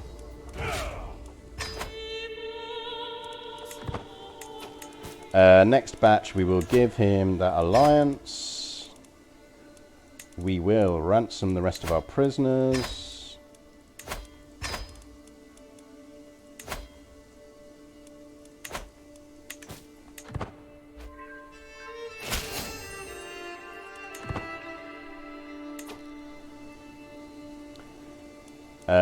Right. We can't usurp titles yet. We should be able to create the Kingdom of Jerusalem. Thank you very much. The Age of the World. I have been studying the ancient religious texts and the writings of scholars, and they all seem to agree that the world will end 6,000 years after its calculations. By my calculations, we are less than a century away. We're going to do whatever actually gives us faith on this one, because we're not that far off being able to form our holy order.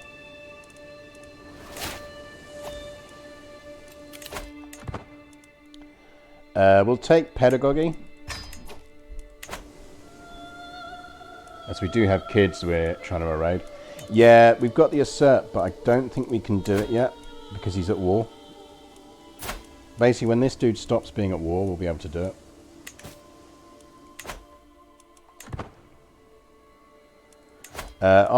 We're not plotting to kill this guy. And we know his sister will help.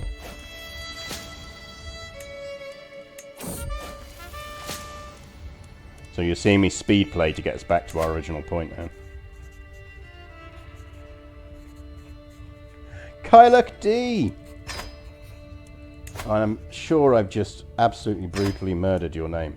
Thank you very much for the follow. It is absolutely appreciated. That guy cost a lot of money. Give me more bodies.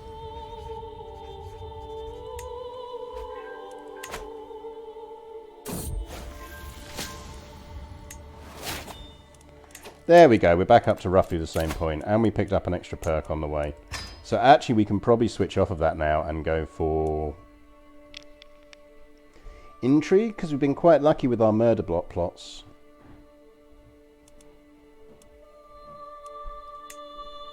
Oh, we haven't got groom to rule yet, so... And actually the prestige boost would be quite useful to us.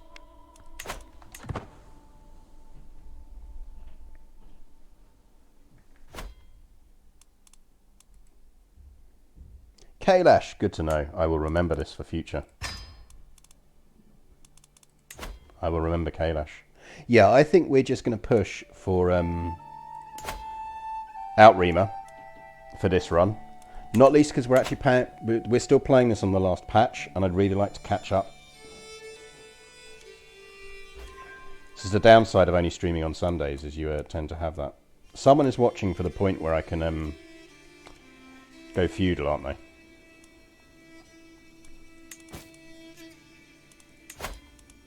Now we can usurp that, which means we can then give that to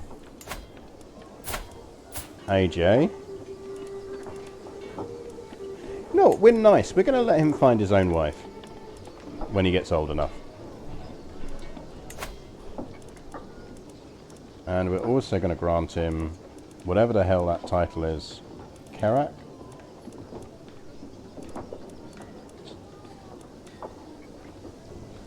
Utra Jordan, I assume? Yeah.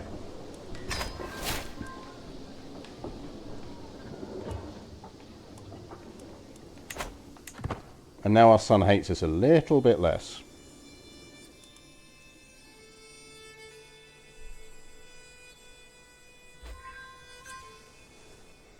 Oh, I've no doubt you've had to correct plenty of times. I will try and remember, though. You're right, though, I might not.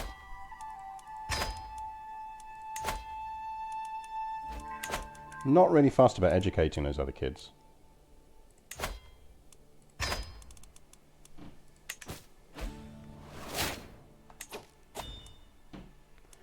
We lost a councillor.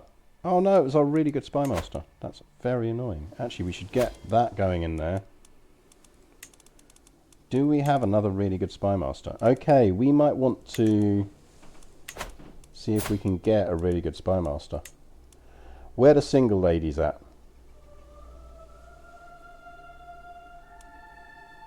There's a 38-year-old single lady. Have we got any younger single ladies?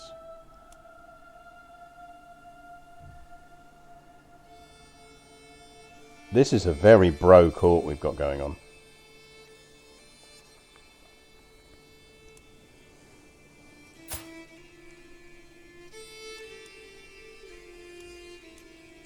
This is a very bro court. You just know that this every one of these court meetings just smells of boy. It's just sweat and Lynx aftershave.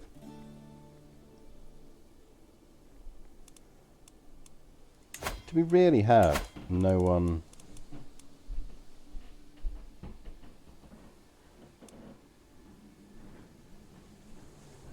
I mean, let's see if we can. It only cost us 3 to get it to the kingdom.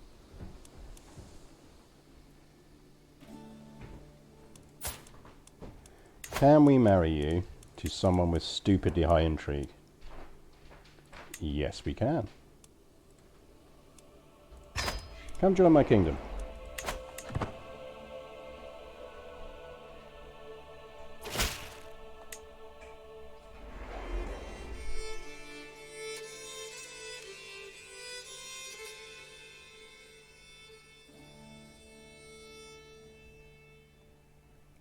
I have got daughters, but the daughters are too young to marry, so all that would happen is they would have betrothed and the person wouldn't join my kingdom straight away.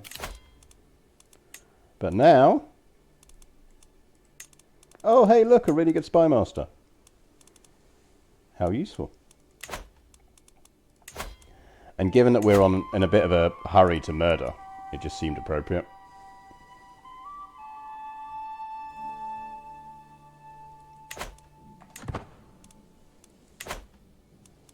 And the good news is he likes us.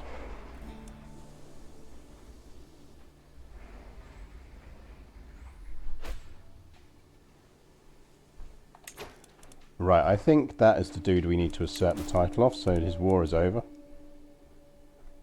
I think. Oh yeah, you can have him.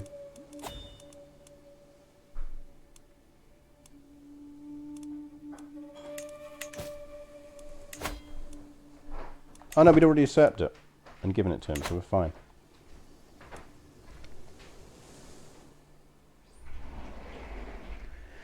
So yeah, so to form an outriemer, we're going to need to be Catholic. Madex, thank you very much for the follow. Can't believe you didn't follow me already.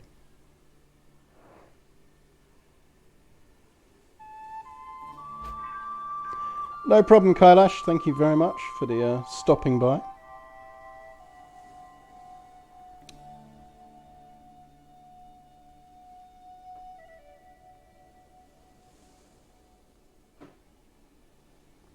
So, we wait for this dude to die, and then we can start eating his bigger titles now.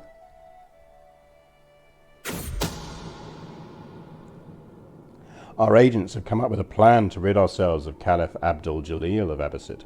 It would appear he likes to take long walks most evenings completely alone. It's a prime opportunity to make him disappear into the darkness. We gain some stress, but it's worth it.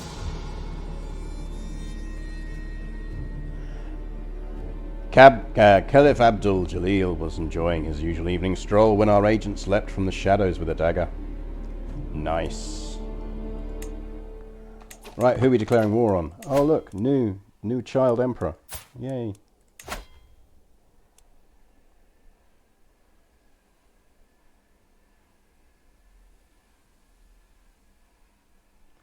Yeah, I think this is the problem, is I'd kind of wish I could work out what all of outriemer counts as.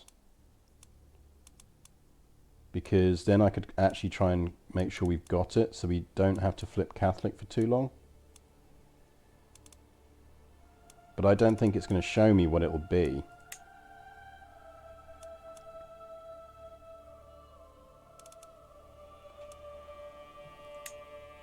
Because it's not going to show it as a kingdom title, because until it's an option, which is really annoying.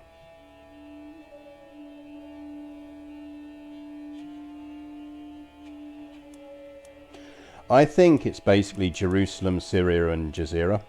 I think.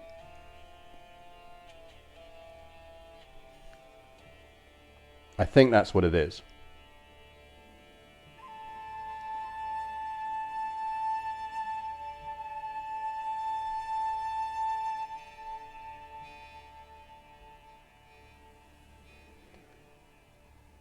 Armenian, Cilicia, Edessa, Antioch, Tripoli and Jerusalem.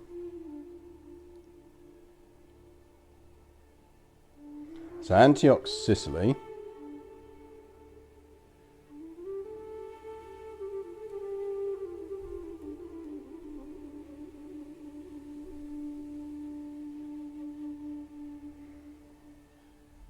Is Armenian Cilicia's the chunk down here, isn't it?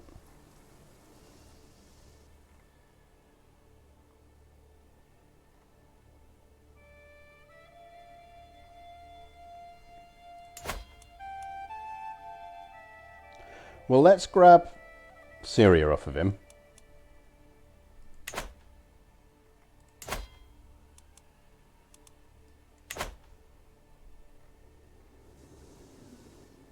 Because the other issue we've got with this is we just risk producing these hugely rebellious territories.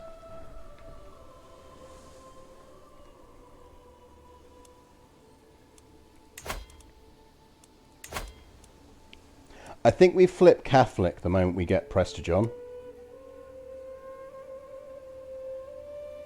I think that's what we do.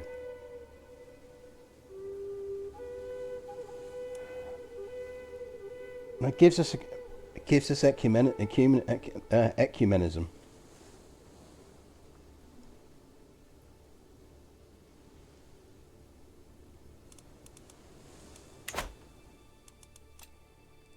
We basically need that, do we?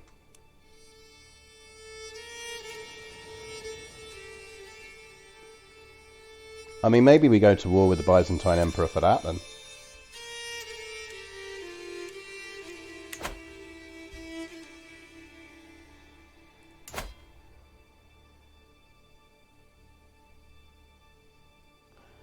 I reckon let's go to war with this dude for the Kingdom of Sicily.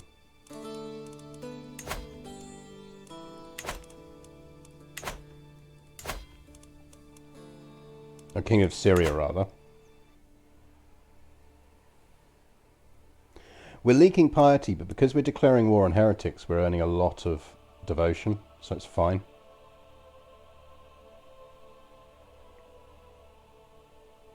It's not a problem.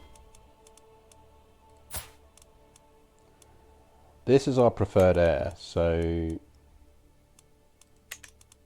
as things stand, but here's our, this is our, who's our spare? We had a spare. Jan is our spare. It's actually quite decent.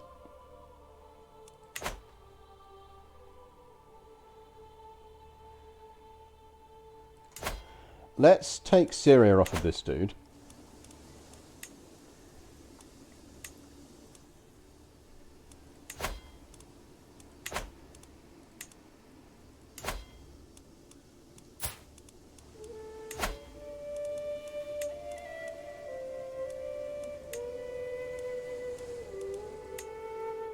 My kingdom. Ooh, what's that bit round there? Is that all Arabia? Oh, we still got a chunk of our territory, because that's still technically Jerusalem, but we'll come back for that. We'll grab that first.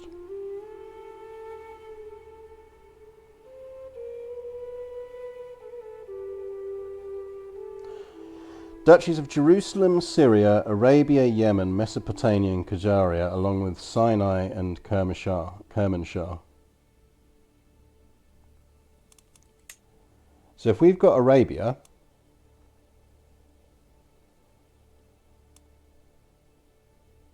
and Syria,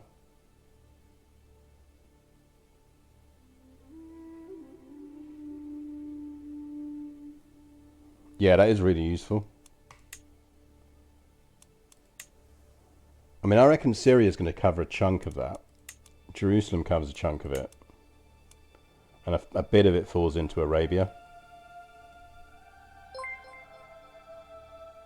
Sayuza, thank you very much for the raid. I thought you'd be going all afternoon. Weren't you on your, still on your birthday quest? Actually, chat, can everyone wish Sayuza a happy birthday, please? It is, in fact, his birthday today. I know this because I was watching his world conquest attempt earlier today. And this is exactly who I was going to hand you back to later, because I assumed he was going to carry it on, but apparently not. So, so yes, go enjoy your birthday. But yes, please do wish Sayuza a happy birthday. He is 21 today. As we are all 21, once we reach a certain age. For those who were watching Sayuza who are not familiar, I am a grand strategy streamer. Mostly Paradox stuff. Well, pretty much exclusively Paradox stuff. And at the moment, pretty much exclusively CK3. And what we are doing today is we are in the middle of our Prester John run, which is we are the Mongols, we are Nestorian, and we are trying to liberate Outrima, take the Holy Land back for Catholicism. Or in fact Nestorianism at the moment, but I think we've got to go Catholic to perform Outrima. So we're just about to declare war, one of our many wars, because we can do Mongol invasion, which is really nice. On the Caliph Sharif III. I wonder if we should just start murdering his heir now. Just get a head start on it.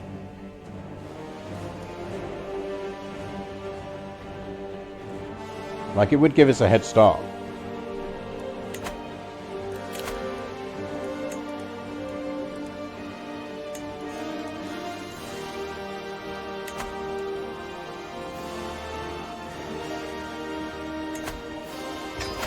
To raise our giant armies.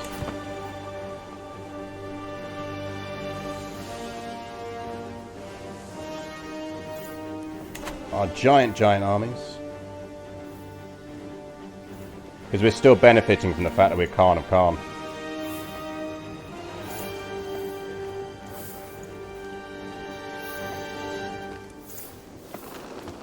We need to stash some cash ahead of going feudal as well.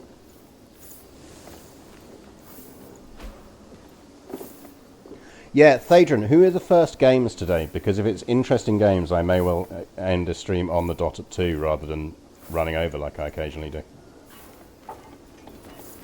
I can't remember who the first game is. Is it Netherlands' first game or not?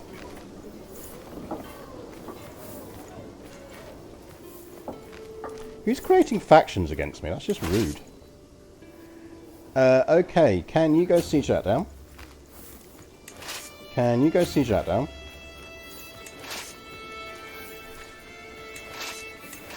Can you go to sea, and then you will dive around there and siege that down? You will stay here as a general backup force. You're still raising. You're not going anywhere, so you can go siege down that one.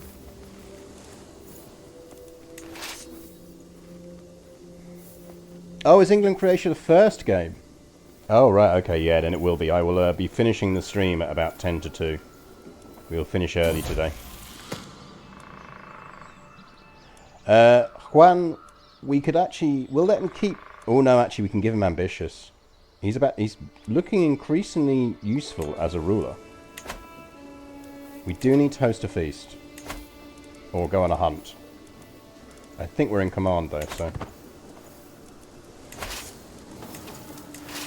okay, apparently we sent 2 armies there. So let's not do that. How about you go stand there, and you go siege that down. Actually, no, how about you go to sea, and go siege down something useful, because we actually need some of the ones on this coast, don't we?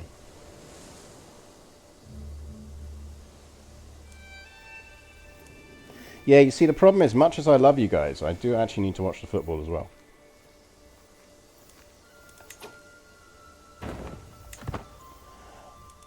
I'm trying not to look at how much it costs me to board armies now, because that is obscene.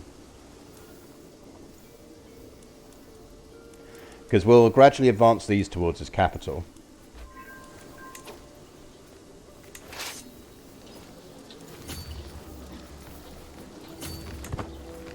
In fact, I don't think we can get to his capital yet without taking attrition, so... we'll do it, we'll do it. They're special troops and we're not doing badly for them.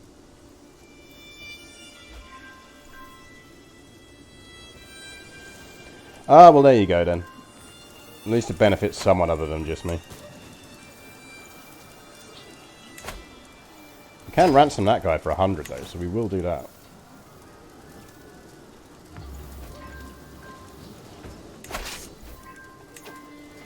I think the other thing we could actually start doing...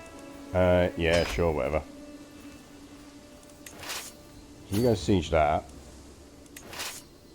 You go siege that. Is, once that capital falls and we're getting somewhere on the siege levels, we'll start preemptively murdering... Oh, we can't start murdering him yet, because we can't kill him while we're at war with him.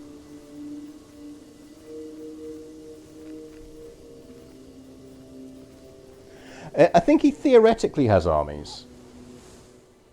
I don't think in reality he has armies. Because he's already losing against us and he was already fighting in another war.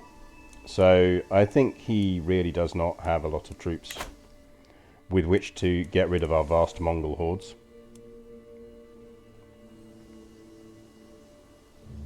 So yeah, so I don't think we'll finish this run today, but we will finish this run next week. And then we will think about what we want to do next. I am tempted... And it would mean going Norse again, but to go back to, for the next one, to go for the trying to rule all of the islands without ever getting over a certain amount of realms. It's an actual achievement and it's quite fun. Or we could form Portugal, which would actually be quite a quick run because it's not that hard to do. Oh, there you go, there's his armies. But it almost kind of depends what you want in chat terms, in terms of whether you want something that you can learn from, as in get tips from or how to do, or whether you want something just really weird and memey to watch. So I'll do a vote next week. Right, we've got his capital.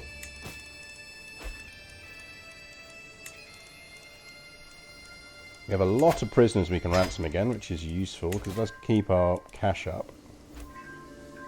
This should be ticking us up towards religious icon as well, which is useful. Because that's the only thing we're missing for actual Prester John decoration is religious icon.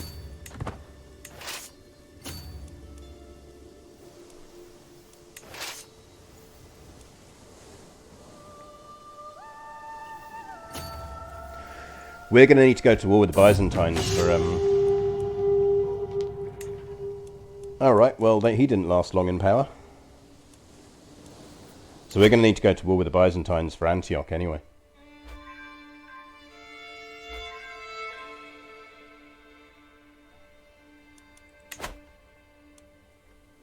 Yeah, I mean, I tend to prefer the kind of the learn interesting ways to play runs rather than the meme runs. What are even you doing down here? Oh, look, the Arabian Empire. Ooh. A new player has entered the game.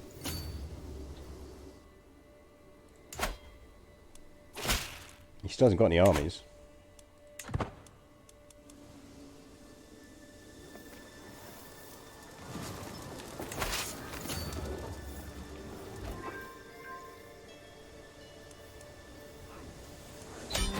There we go.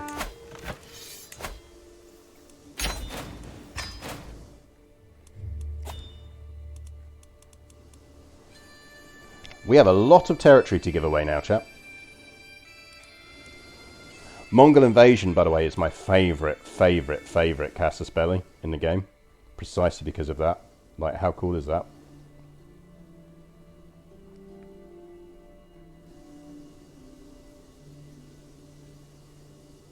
I legitimately want to do, again, not next run, but at some point, to do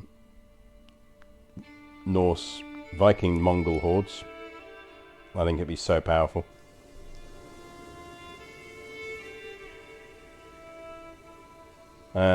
Right.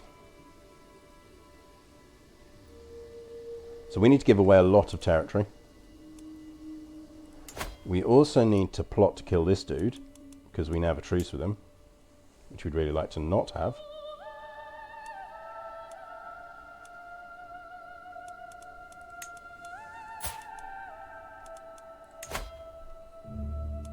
The downside is we haven't got the murderous sister anymore, have we?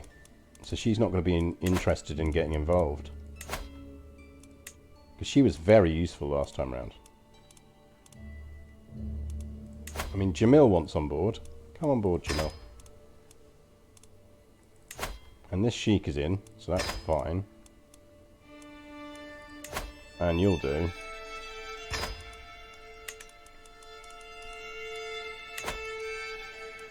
But we are now 20 over our domain limit, so we should probably actually give some territory out.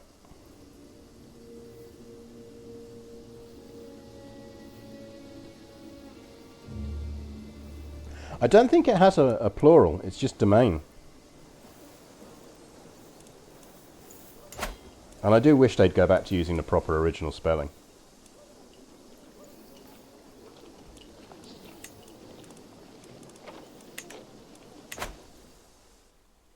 So there is an argument for saying that we should keep this territory and give away our Mongol territory.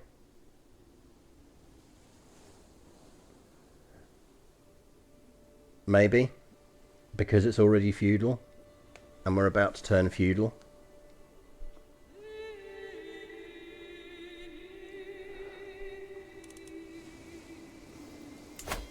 So I wonder whether we actually do want to keep some of this. What are the better ones of these? Probably Damascus. The main issue is they don't have a lot of additional holdings in a lot of these places.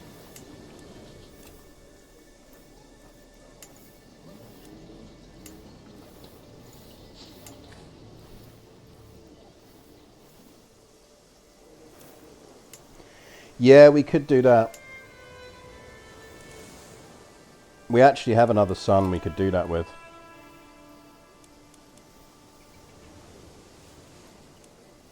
Because, I mean, like, this has got good stuff already.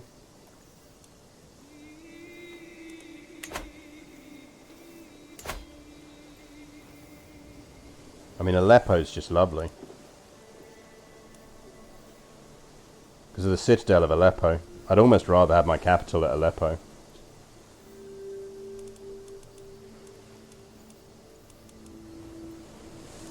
I think we're definitely keeping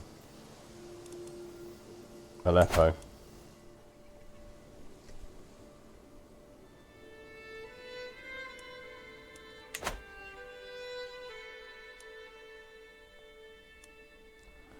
I think we give away another one of our old counties.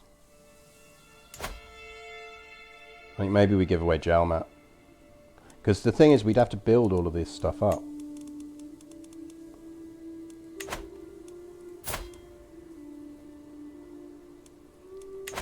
What we do need to do first is kill some people, because we're quite stressed.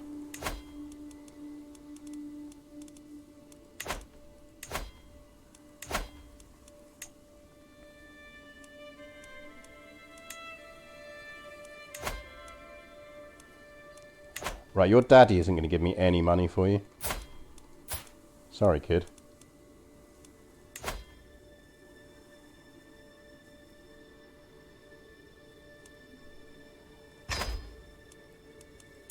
It's nothing personal, kid, but...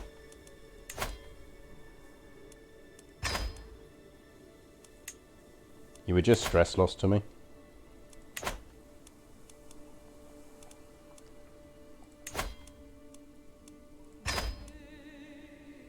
I do love that our character is basically like, oh, I'm a bit stressed. I'm just going to go down the dungeon and murder some people. Congrats, you get to live.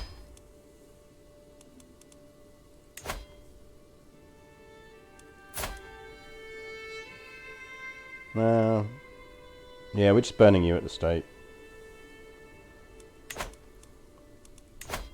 Nope. Nope, they will give us money for you.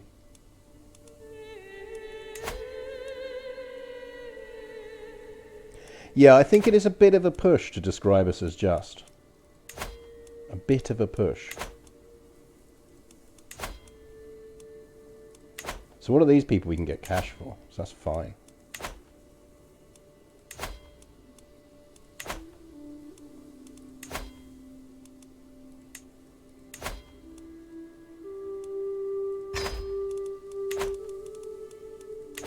There we go, we're less stressed now. But yeah, I love that we basically go down to the dungeon. We're like, ha ha ha ha, I'm going to kill people. Ooh, I do feel a bit bad about it, but not bad enough not to lose some stress.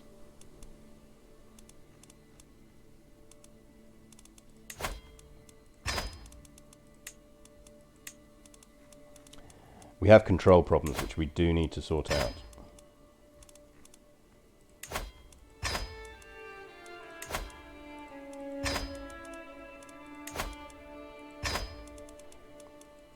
Well, that should fill the coffers up a bit. And again, we are creeping towards religious icons. So we're at 2630. I'm surprised we can't do a pilgrimage yet.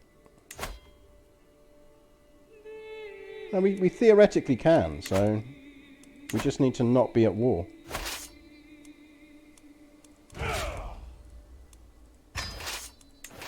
I wish when you group selected it would see that you actually did want to disband all of those armies and not just these ones. What actually is this war? Who are you? Oh, righto. Have fun.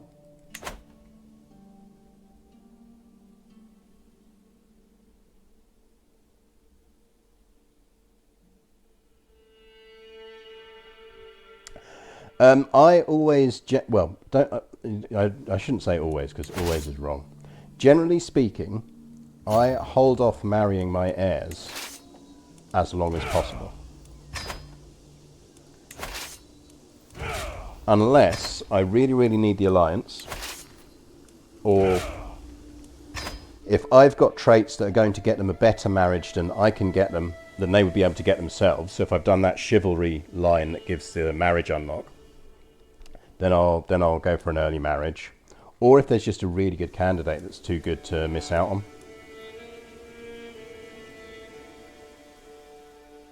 Right, so do we have any more kids we can... AJ we've already given land to. Kagatai is our almost definitely actual heir, so we don't want to give any land to him. That does mean we're going to need to disinherit Yan, which is another renown hit, which is annoying, but he is quite good and we do want to keep him around.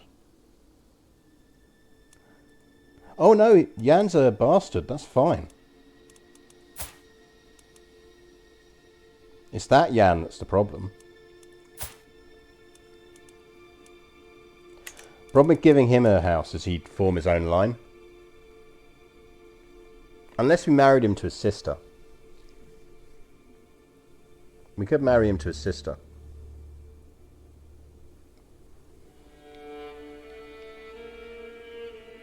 I mean, what's a little incest between friends? Or siblings, indeed.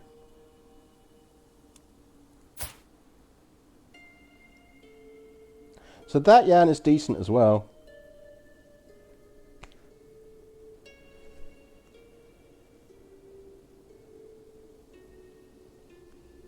That Yan is decent as well.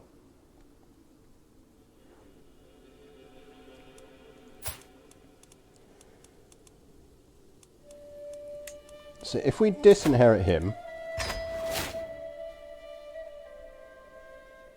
we could give him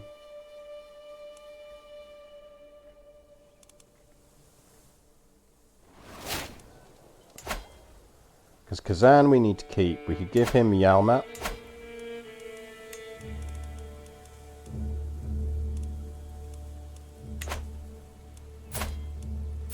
So we're giving Huan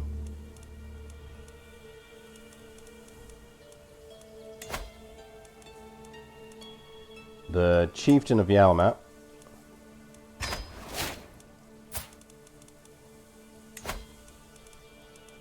and we're giving him the chieftain of Salwat, and we're giving him the high chieftain of Salwat. Which means he doesn't completely hate us now.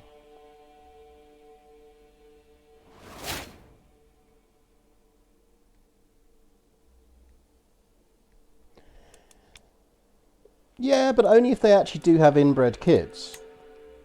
They might not have inbred kids.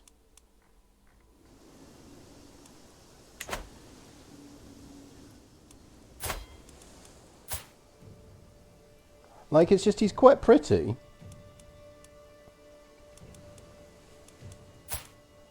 And if we married him to Joanna here, who's beautiful, that would reinforce. Although, realistically speaking, we could actually just find her someone with good traits. Which is maybe slightly less ew.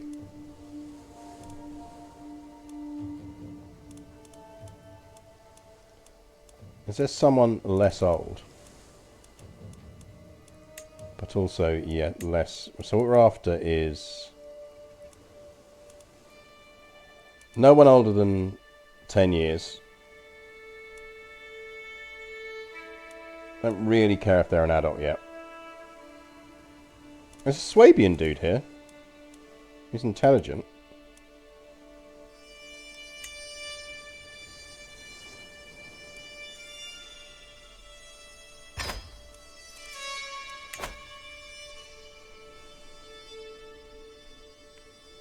Yeah, that's true. Bet the Nestorians are really against it.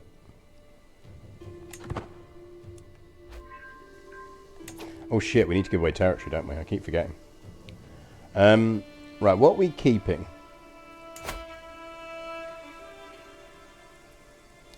There is clearly a special building that you can get in Damascus, and we just don't know what it is yet. But I think we probably want to keep hold of Antioch, because they're building a grand cathedral, apparently.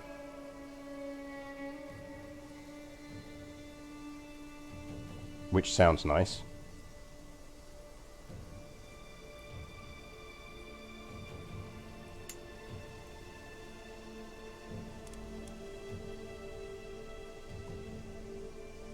Well, that does have a Silk Road trading post, which is one of the mods we're running, which is quite cool.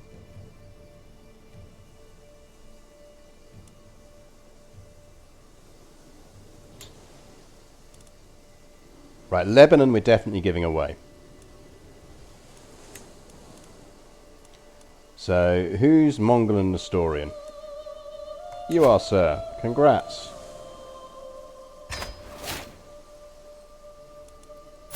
Why do you dislike me so much? Oh, too many duchies.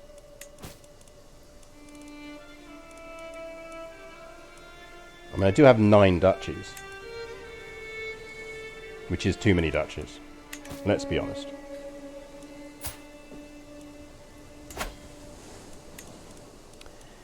You are going to... You, sir.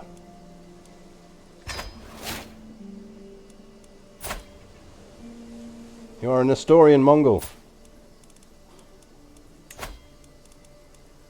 Congratulations, you are now also the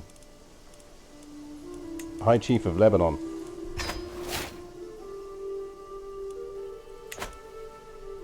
My albino Mongol friend.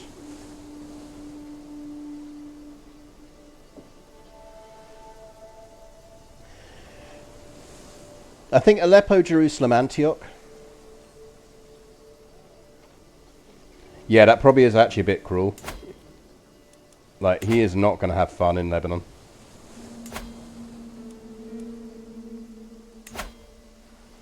I think we give Damascus away.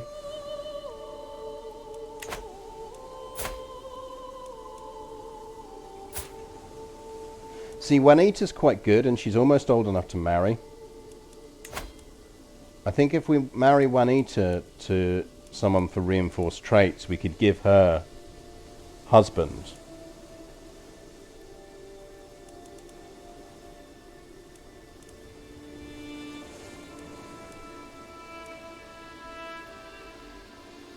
Hang on.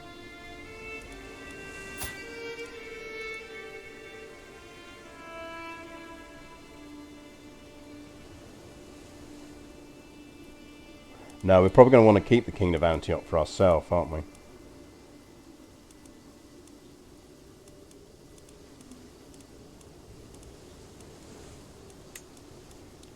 What if we expand that out to 15 years?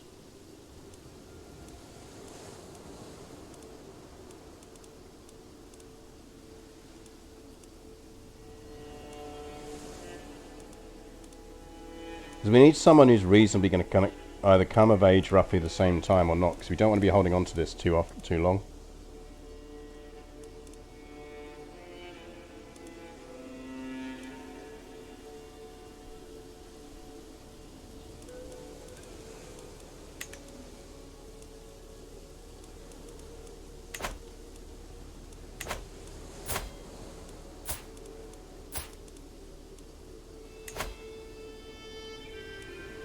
What do we really care about? We want fertile, we want inheritable traits.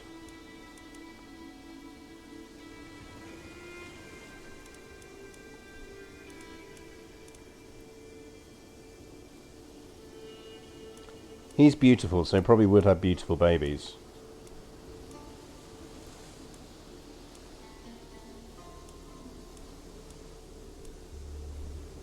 I don't really want to marry her to a 71-year-old Greek dude.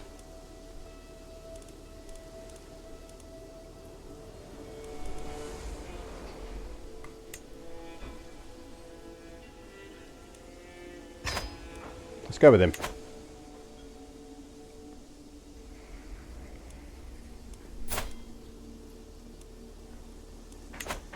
Let's reinforce the brute beauty in that line. And I think the plan is...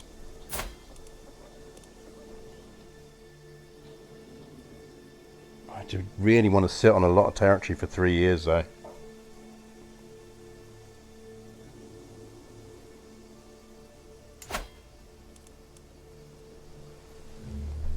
Well, Palmyra we can just give away. We don't need any of this stuff.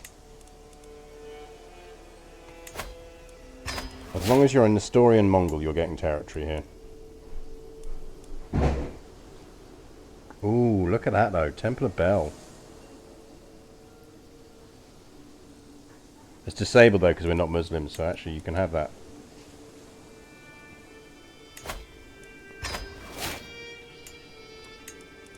Like, you would want to be hanging out in this lady's court. Ooh, he's Herculean. I mean, he's Kaimek, but he is Nestorian. You, sir.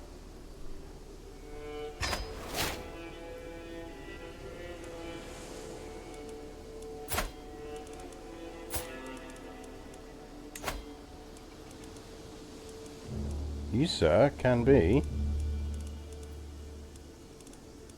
frickin' ahead of whatever that was. High Chieftain of Palmyra. There you go. Congrats.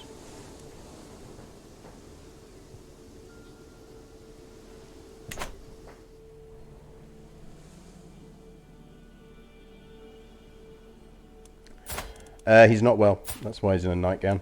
He's ill. He's also one-legged. I don't know when that happened. Sorry, husband. I did not notice that you'd only got one leg now.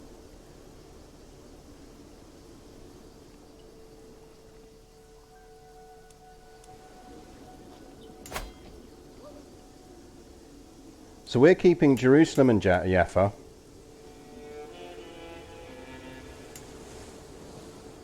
Bursa we need to hold on to temporarily. Well, Damascus we need to hold on to temporarily. So let's give that away. Oh, we should give our brother some land.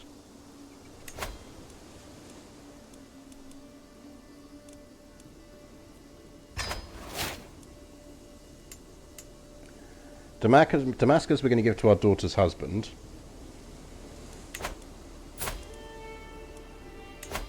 I don't think we can ever take Chaste, because we're an eager reveller. That can go to random Mongol. Ideally one who's a bit old. Actually, no, we'll give that to our son. No, let's not, because that is going to be our sister's domain. You can have that.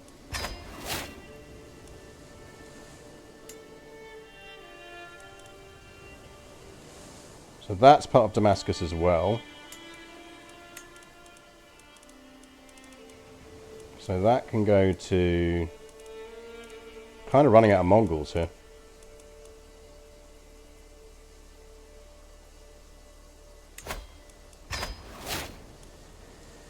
We have to start giving things to non-Mongols soon.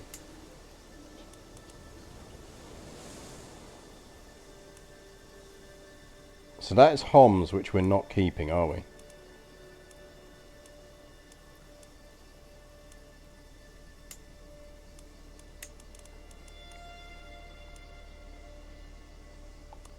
I mean, we have basically run out of Mongols.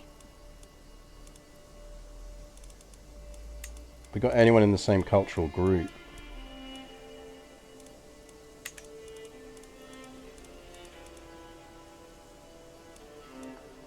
Who doesn't have any territory already?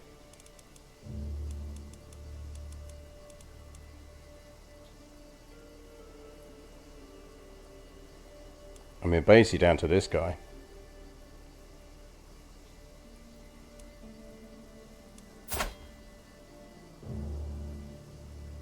I thought we'd given him some territory. Did we not give him territory?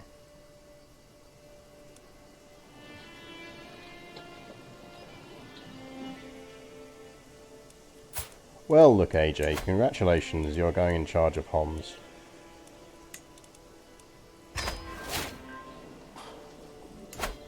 We'll also give you that one.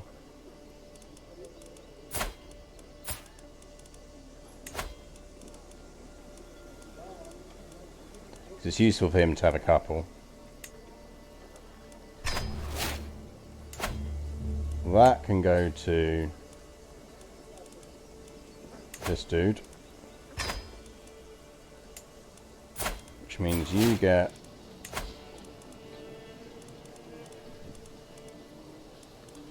High Chieftain of Homs.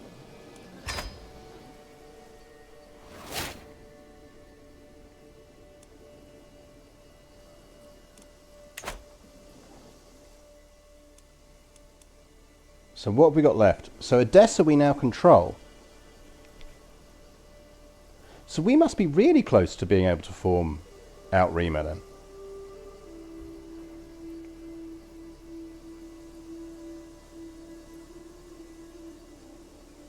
We must be reasonably close. I can't remember what the list was. But Edessa was one of them, wasn't it? Chiefdom of Edessa.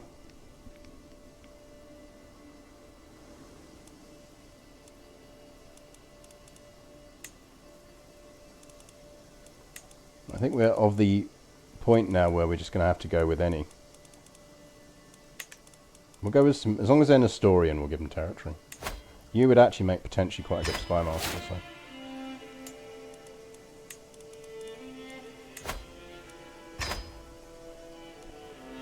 In fact, that's actually what we'll do. We will give all of this stuff out to some random Nestorians.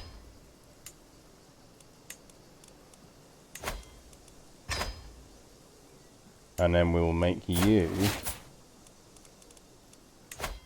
the whatever of Edessa. And you're still not going to be that happy. But you're almost as good as our actual spy master. And you probably will be better than him now. Once you get married and stuff, so... Remember that dude, the Duke of Edessa, is a good spy master candidate. So, Jerusalem we own. Arabia, Yemen, Mesopotamia, Jazeera, Sinai, and Kermanshah. So it's a bunch of ones down here then. I presume that's Sinai.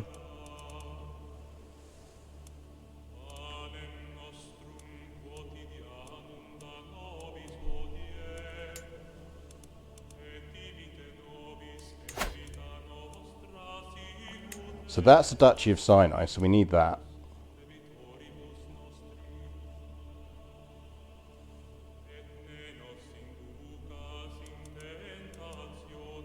God knows where Kermanshah is.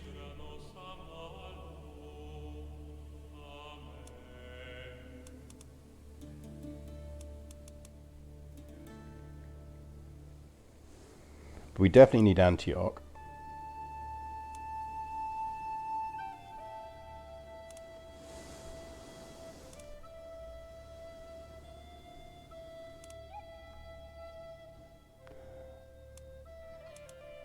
Part of Persia, so it'd be over here somewhere, wouldn't it? Which would kind of make sense, because I do vaguely remember it reaching in this direction.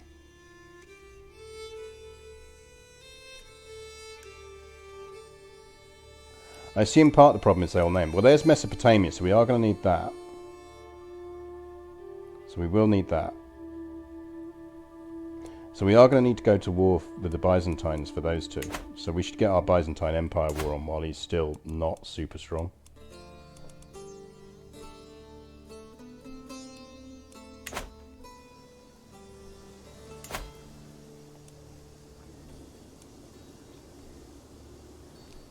So we're keeping Aleppo, but we will give away a couple of the counties in it. So what are the least good counties in it? That one and that one.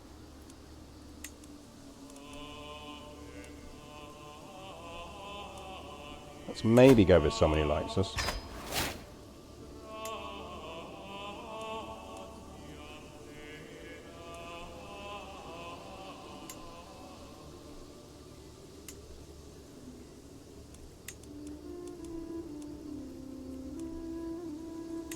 Potential traits, always useful.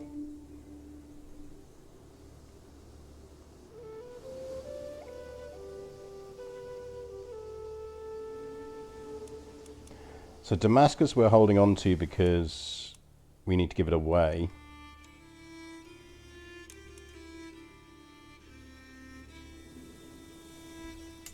Maybe it's time to give Elibuga away as well, which is our other one in Kazan, so we can give that away. So let's grant that to you, sir. Which gets us down to 7.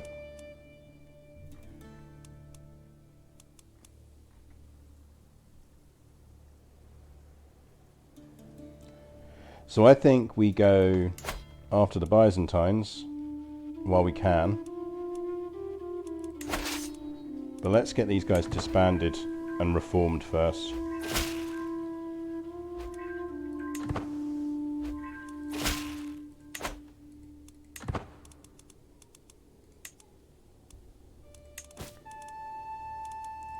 We will transfer him.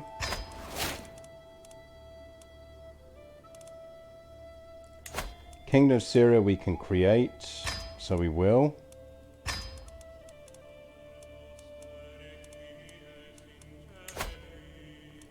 We'll give our kid an alliance.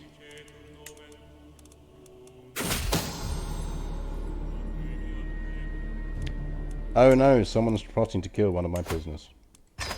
What a shame.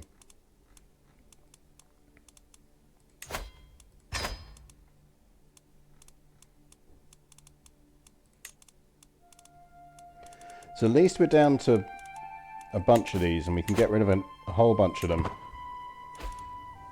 once we go feudal, which we're not far off. Right, troops are home. I feel like we need to go to war with the Byzantines. Because we're going to need to war them at least twice.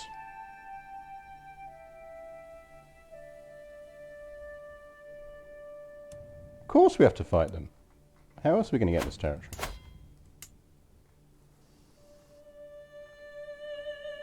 Like, we want their lands. Because don't we need Mesopotamia?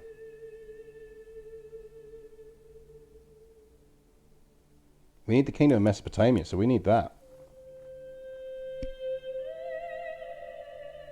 We need that, and we need Antioch, at the very least, off of them.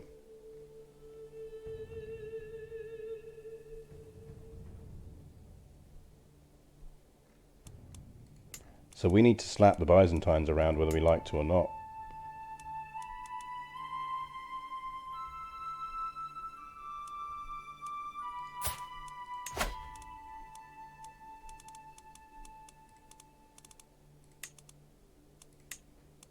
I mean, we can essentially go for...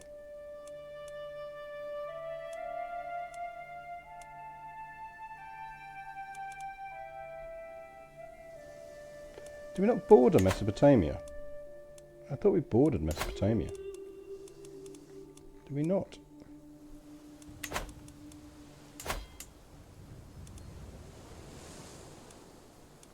That's Pontus.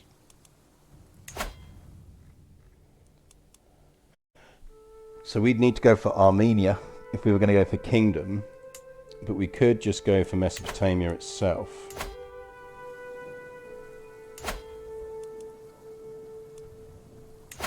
So we could just go for the Duchy of Mesopotamia.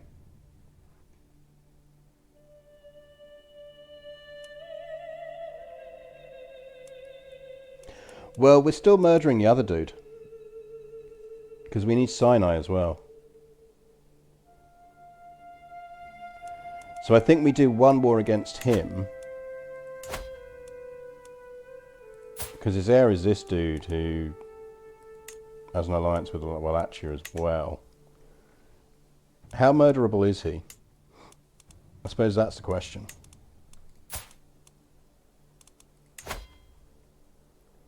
Averagely murderable.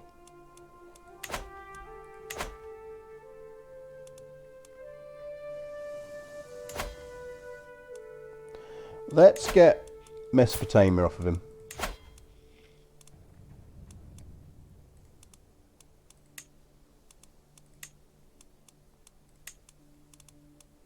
Because that's what we need.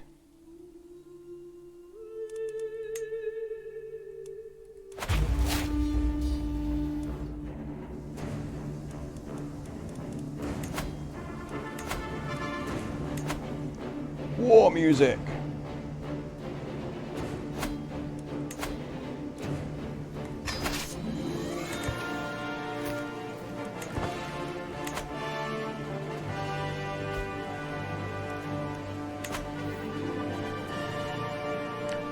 Oh yeah, we need Jazeera as well, don't we?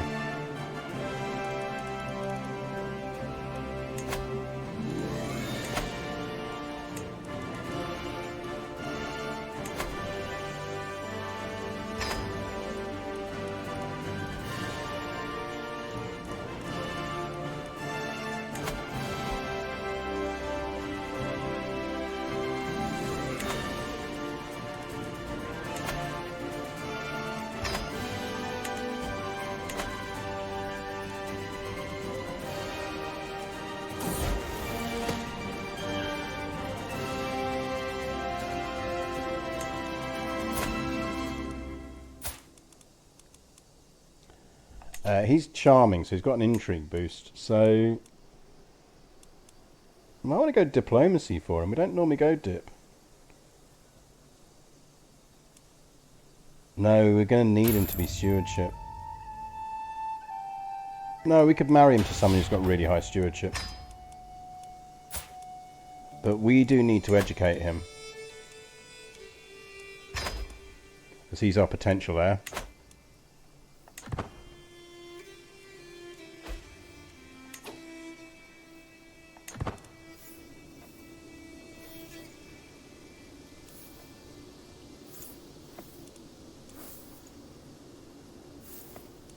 This is the main problem. It's going to take our troops a long time to raise.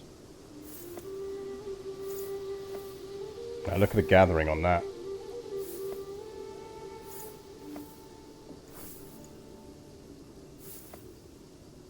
This is the other reason we could do with keeping territories down here in the long term.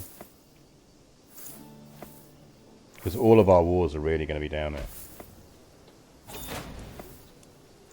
Hey, we won a war that we didn't do anything in.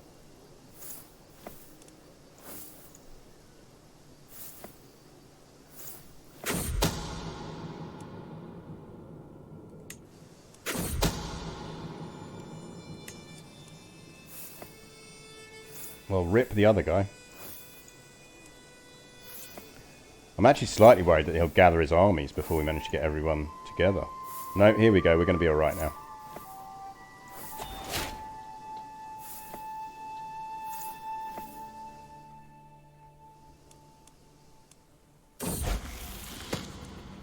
Yan has come of age. What do you mean I'm attacking the wrong Mesopotamia? It's called Mesopotamia.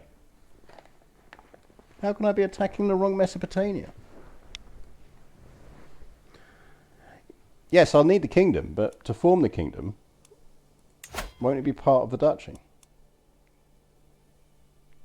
Like, where else would you find Mesopotamia?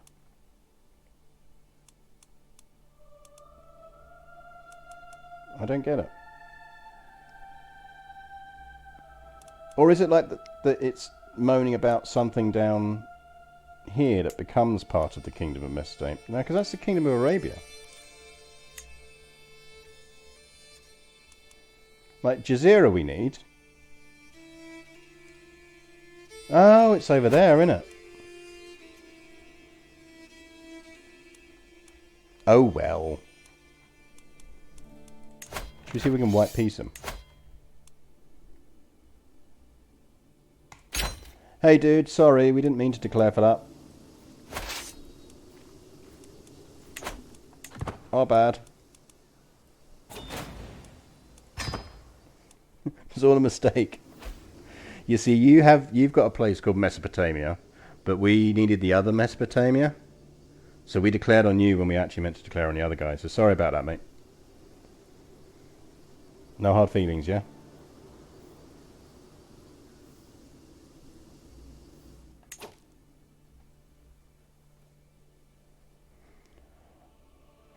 So we need that chunk of territory there. That's just what I thought. I thought it stretched around there. So we will need to go for Antioch. We do need Antioch.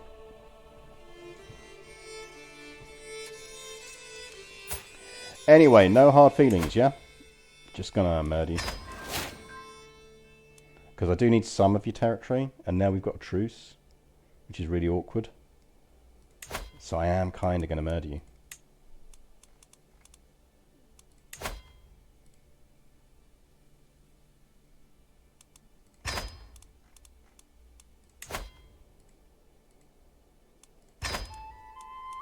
That should be enough, I think. Yep, that's enough. We don't need Count Elizabeth of... Nice.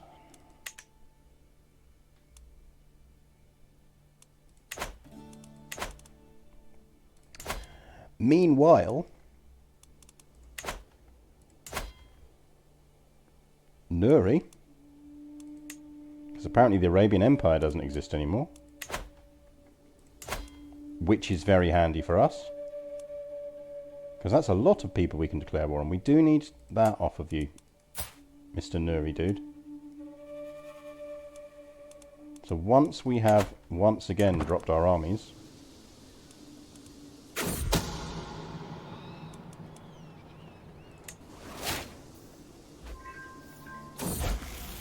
Oh, that's bad.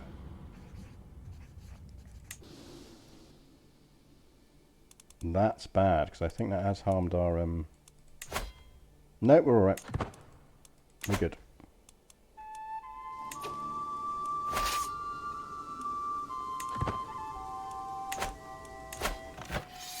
It's this stupid war that's the problem. Because it's increasing the raise times and everything.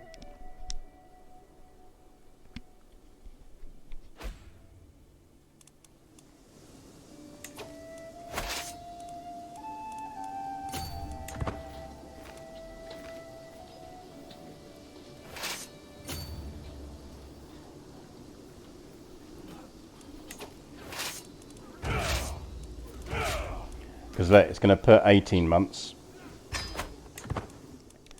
Which is annoying. By which point we can declare on the frickin' Byzantines again.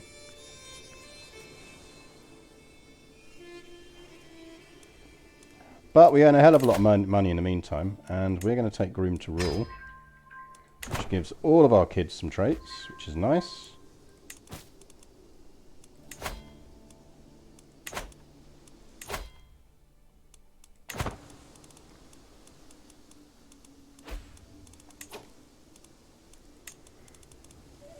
It's also stopping us going on a pilgrimage, which is the only thing stopping us forming a holy order.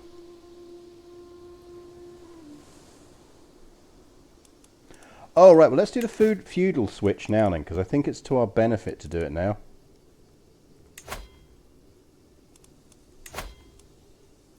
We can go absolute tribal, which is what we need to do for it.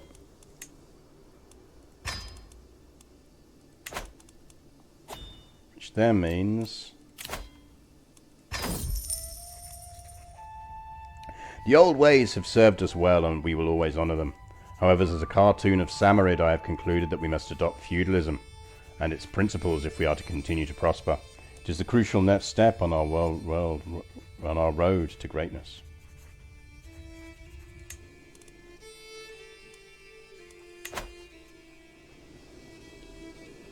So we should now benefit from all of these buildings. Well, our income will have dropped, which it has. But it's a temporary measure.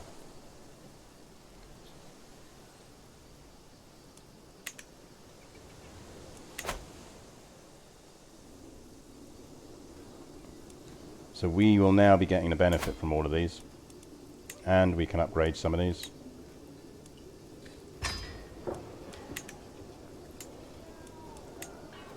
We won't have any duchies to build yet.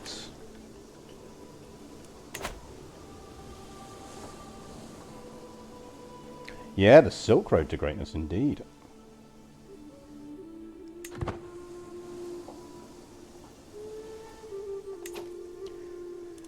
We're a bit stressed, so we should probably kill someone.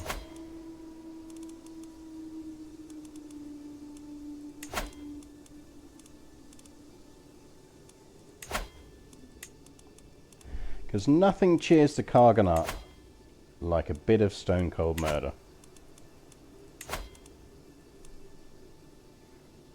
Hey, we're going to gain prestige from killing this kid.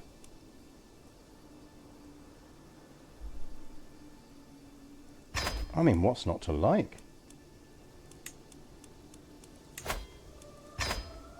Congrats, you live. Congrats, you don't.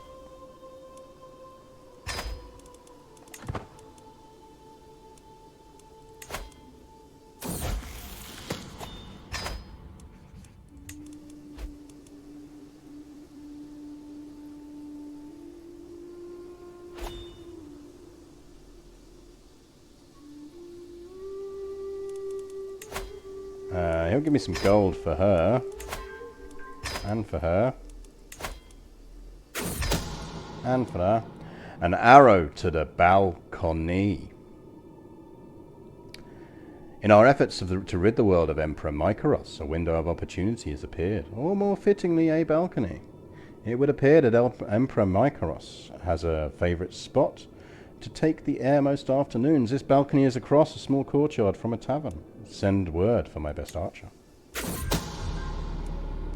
I'm told the arrow caught Emperor Makaros of the Byzantine Empire in the throat, and he died choking on his own blood. I'll take my air in the interior courtyard this evening.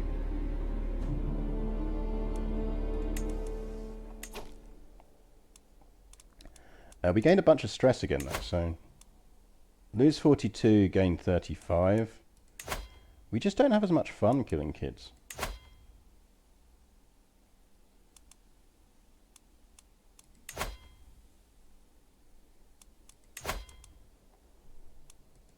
I mean, it still drops.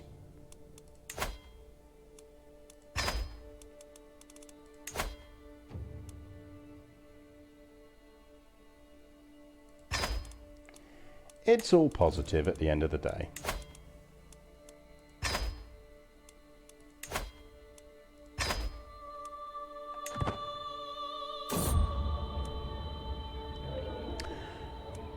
Local fashions, because actually that's quite useful.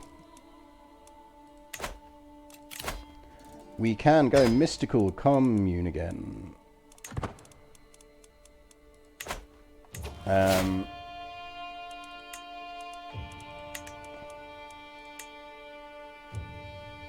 He actually has two vaguely useful alliances. I think we might want to murder him and then go after the baby.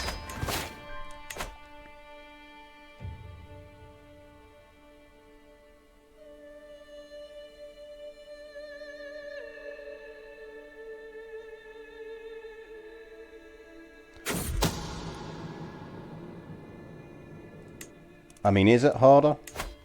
It's not really harder, is it?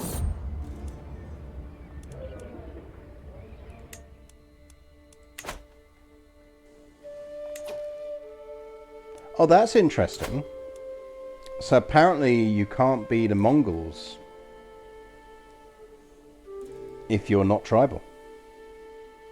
Changes your empire name to the Samarids.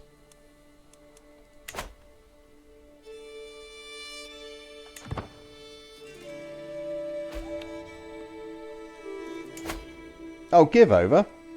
We're definitely going after you now, son.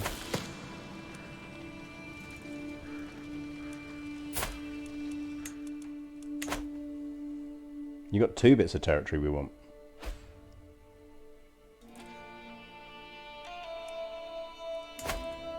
Yeah, I think just because we might as well murder this guy and then go after the baby that'll take over. Like, it's a quick murder, and it's actually quite handy because it's bringing our cash up. What I really want is this war to be over so that we can actually just go on a pilgrimage and then we can found a holy order.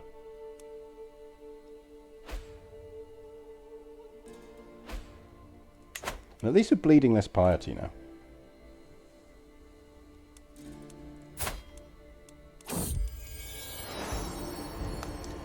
We're prego at 44.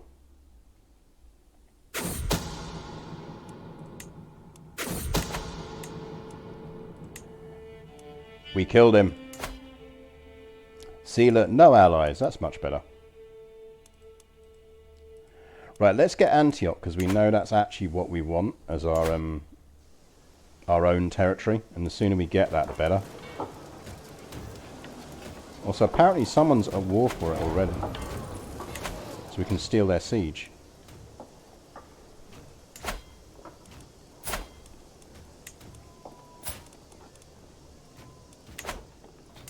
Who's he at war with?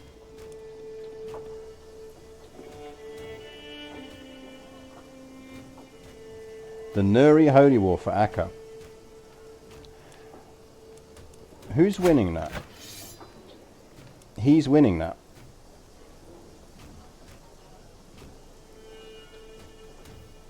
Do we let him win that? And then go after him? And then actually what we do is we go after Sinai. Because we know we need Sinai. Let's go after Sinai first. Oh shit, we lost all of our cool... Ooh, that just got a lot harder. That was a mistake.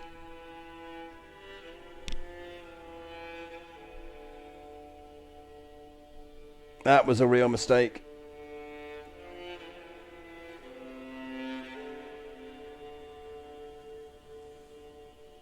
Because we're no longer tribal, we've lost all our Mongol causes for war. We have to play sensible now.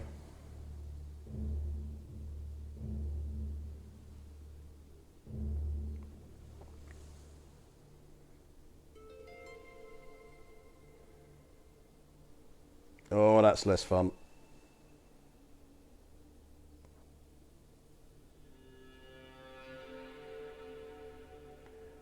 That is way less useful.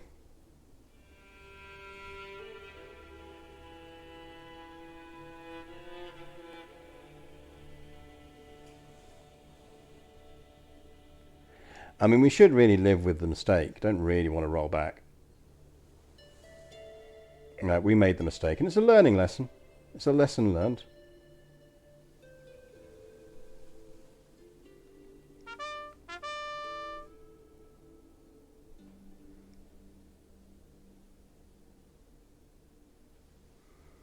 I'm not even going to try and pronounce that one, but thank you very much for the follow. It's very much appreciated.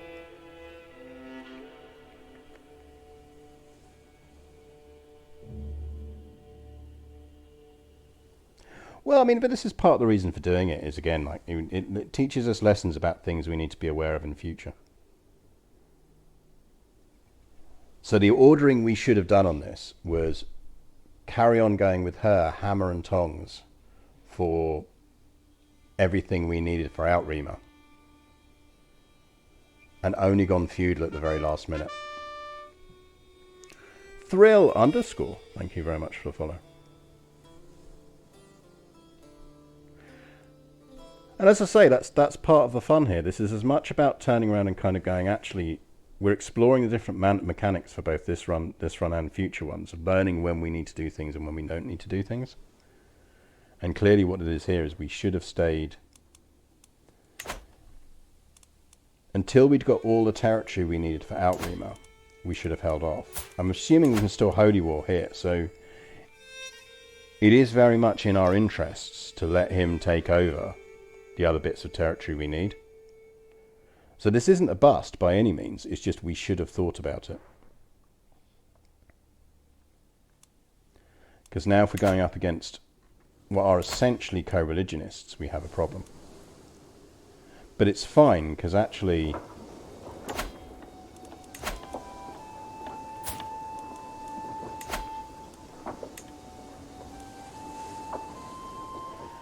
like Antioch is apparently de jure for us, so we can seize it.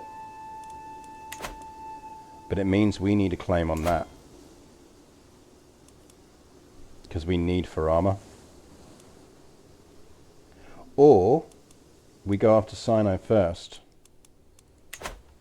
and then we go for the de jure. We go after these guys for Sinai.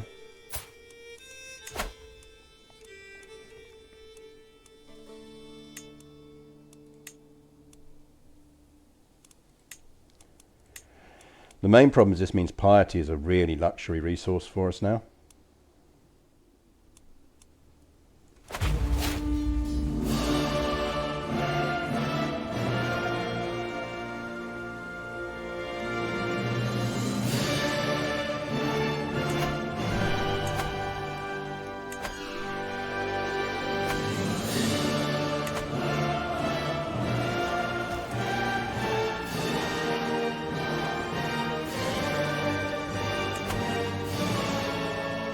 I mean, I love the Holy War music, but it is emphatic.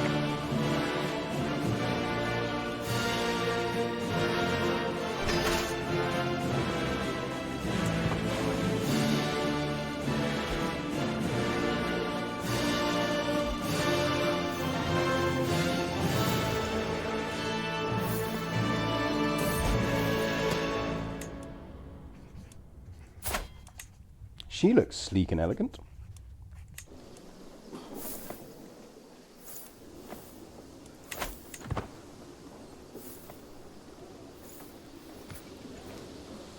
So yeah, piety is our big, most valuable resource now, which is a bit of a problem for us.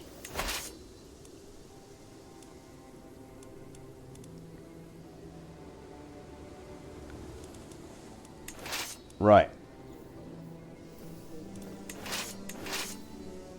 You guys, go siege down that desert place. You guys, go siege down that desert place.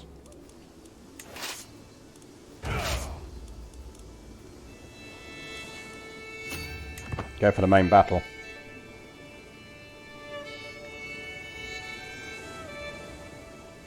Yeah, I mean, the music in this game is easily the best music of any Paradox game. Oh, we lost a... we want some more prisoners.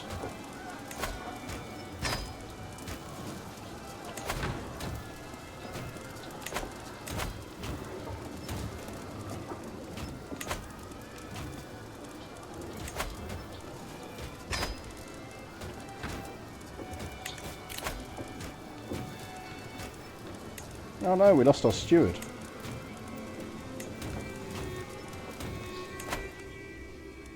Give me some more Mongols. Actually in Jaffa.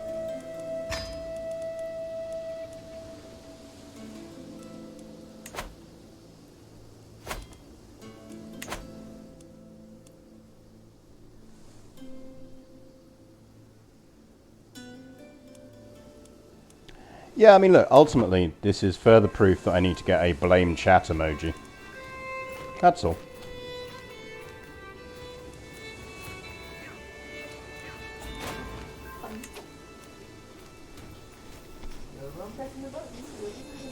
No, I do what I'm told.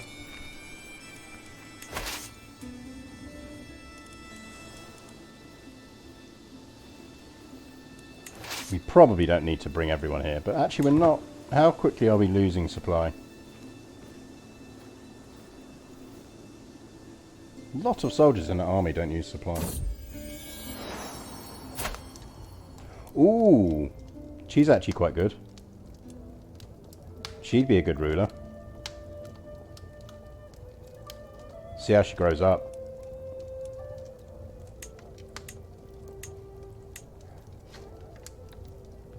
What we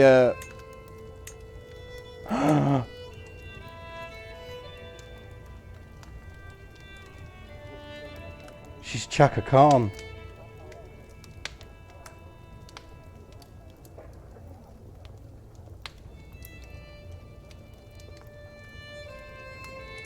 It's a legitimate Mongol name.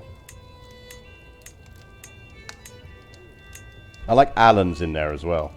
Like, hi, I'm Kagatai and this is my brother, Alan.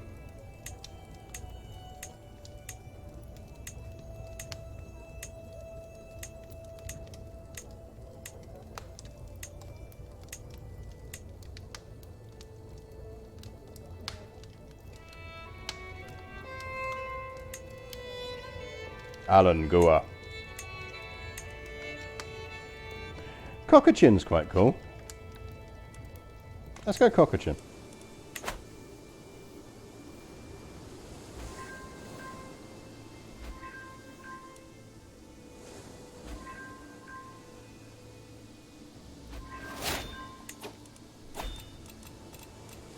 We are losing councillors, something chronic. No.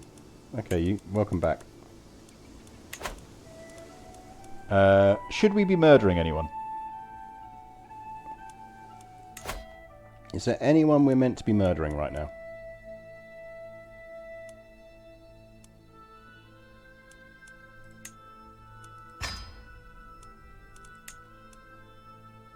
I feel like we might want to go back to medicine and try and survive for a while.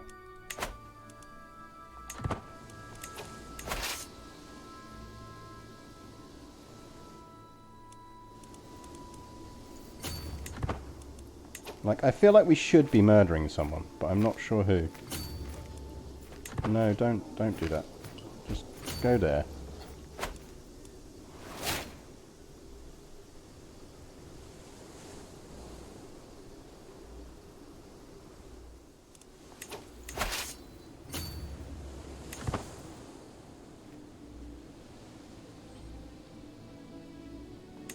I don't really need to. That'll win the war. Let's not kill troops when we don't need to.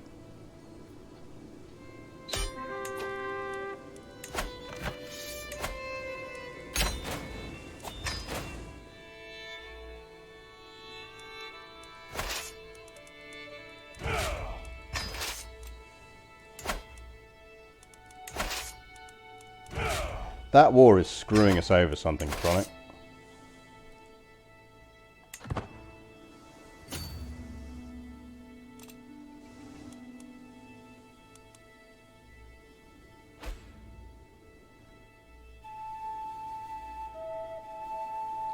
Yes, good point. We should probably actually maybe finish there. Let's finish there. We're not done with this run yet. We can still do this. We've just inserted some obstacles in our own way. It does mean we need to start planning for its succession though, because we're not going to do it all as her. We're just not going to make it. Because we can de jure war for that. I suspect we can de jure war for Acre as well.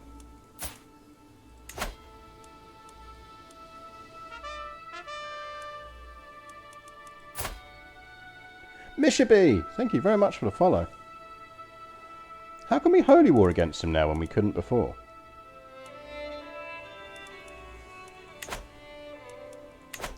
Basically, we're going to have to do a lot of holy wars now, and piety is not our strong point.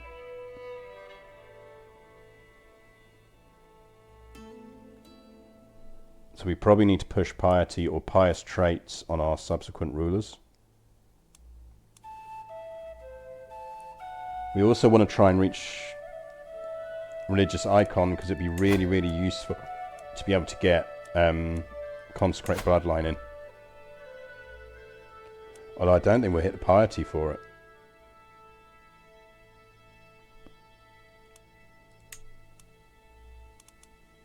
I just don't think we're going to hit the piety for it.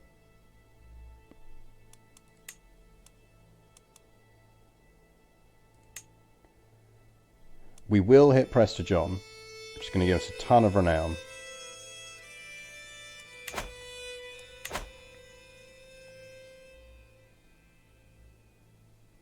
So we will be alright on that one. So it's not all bad. And yeah, we are only 44-ish, so we do still have a good 20 years worth of conquering. Which is why I suspect our daughter is our new heir. Realistically. Because we're going to be able to do a lot more with that.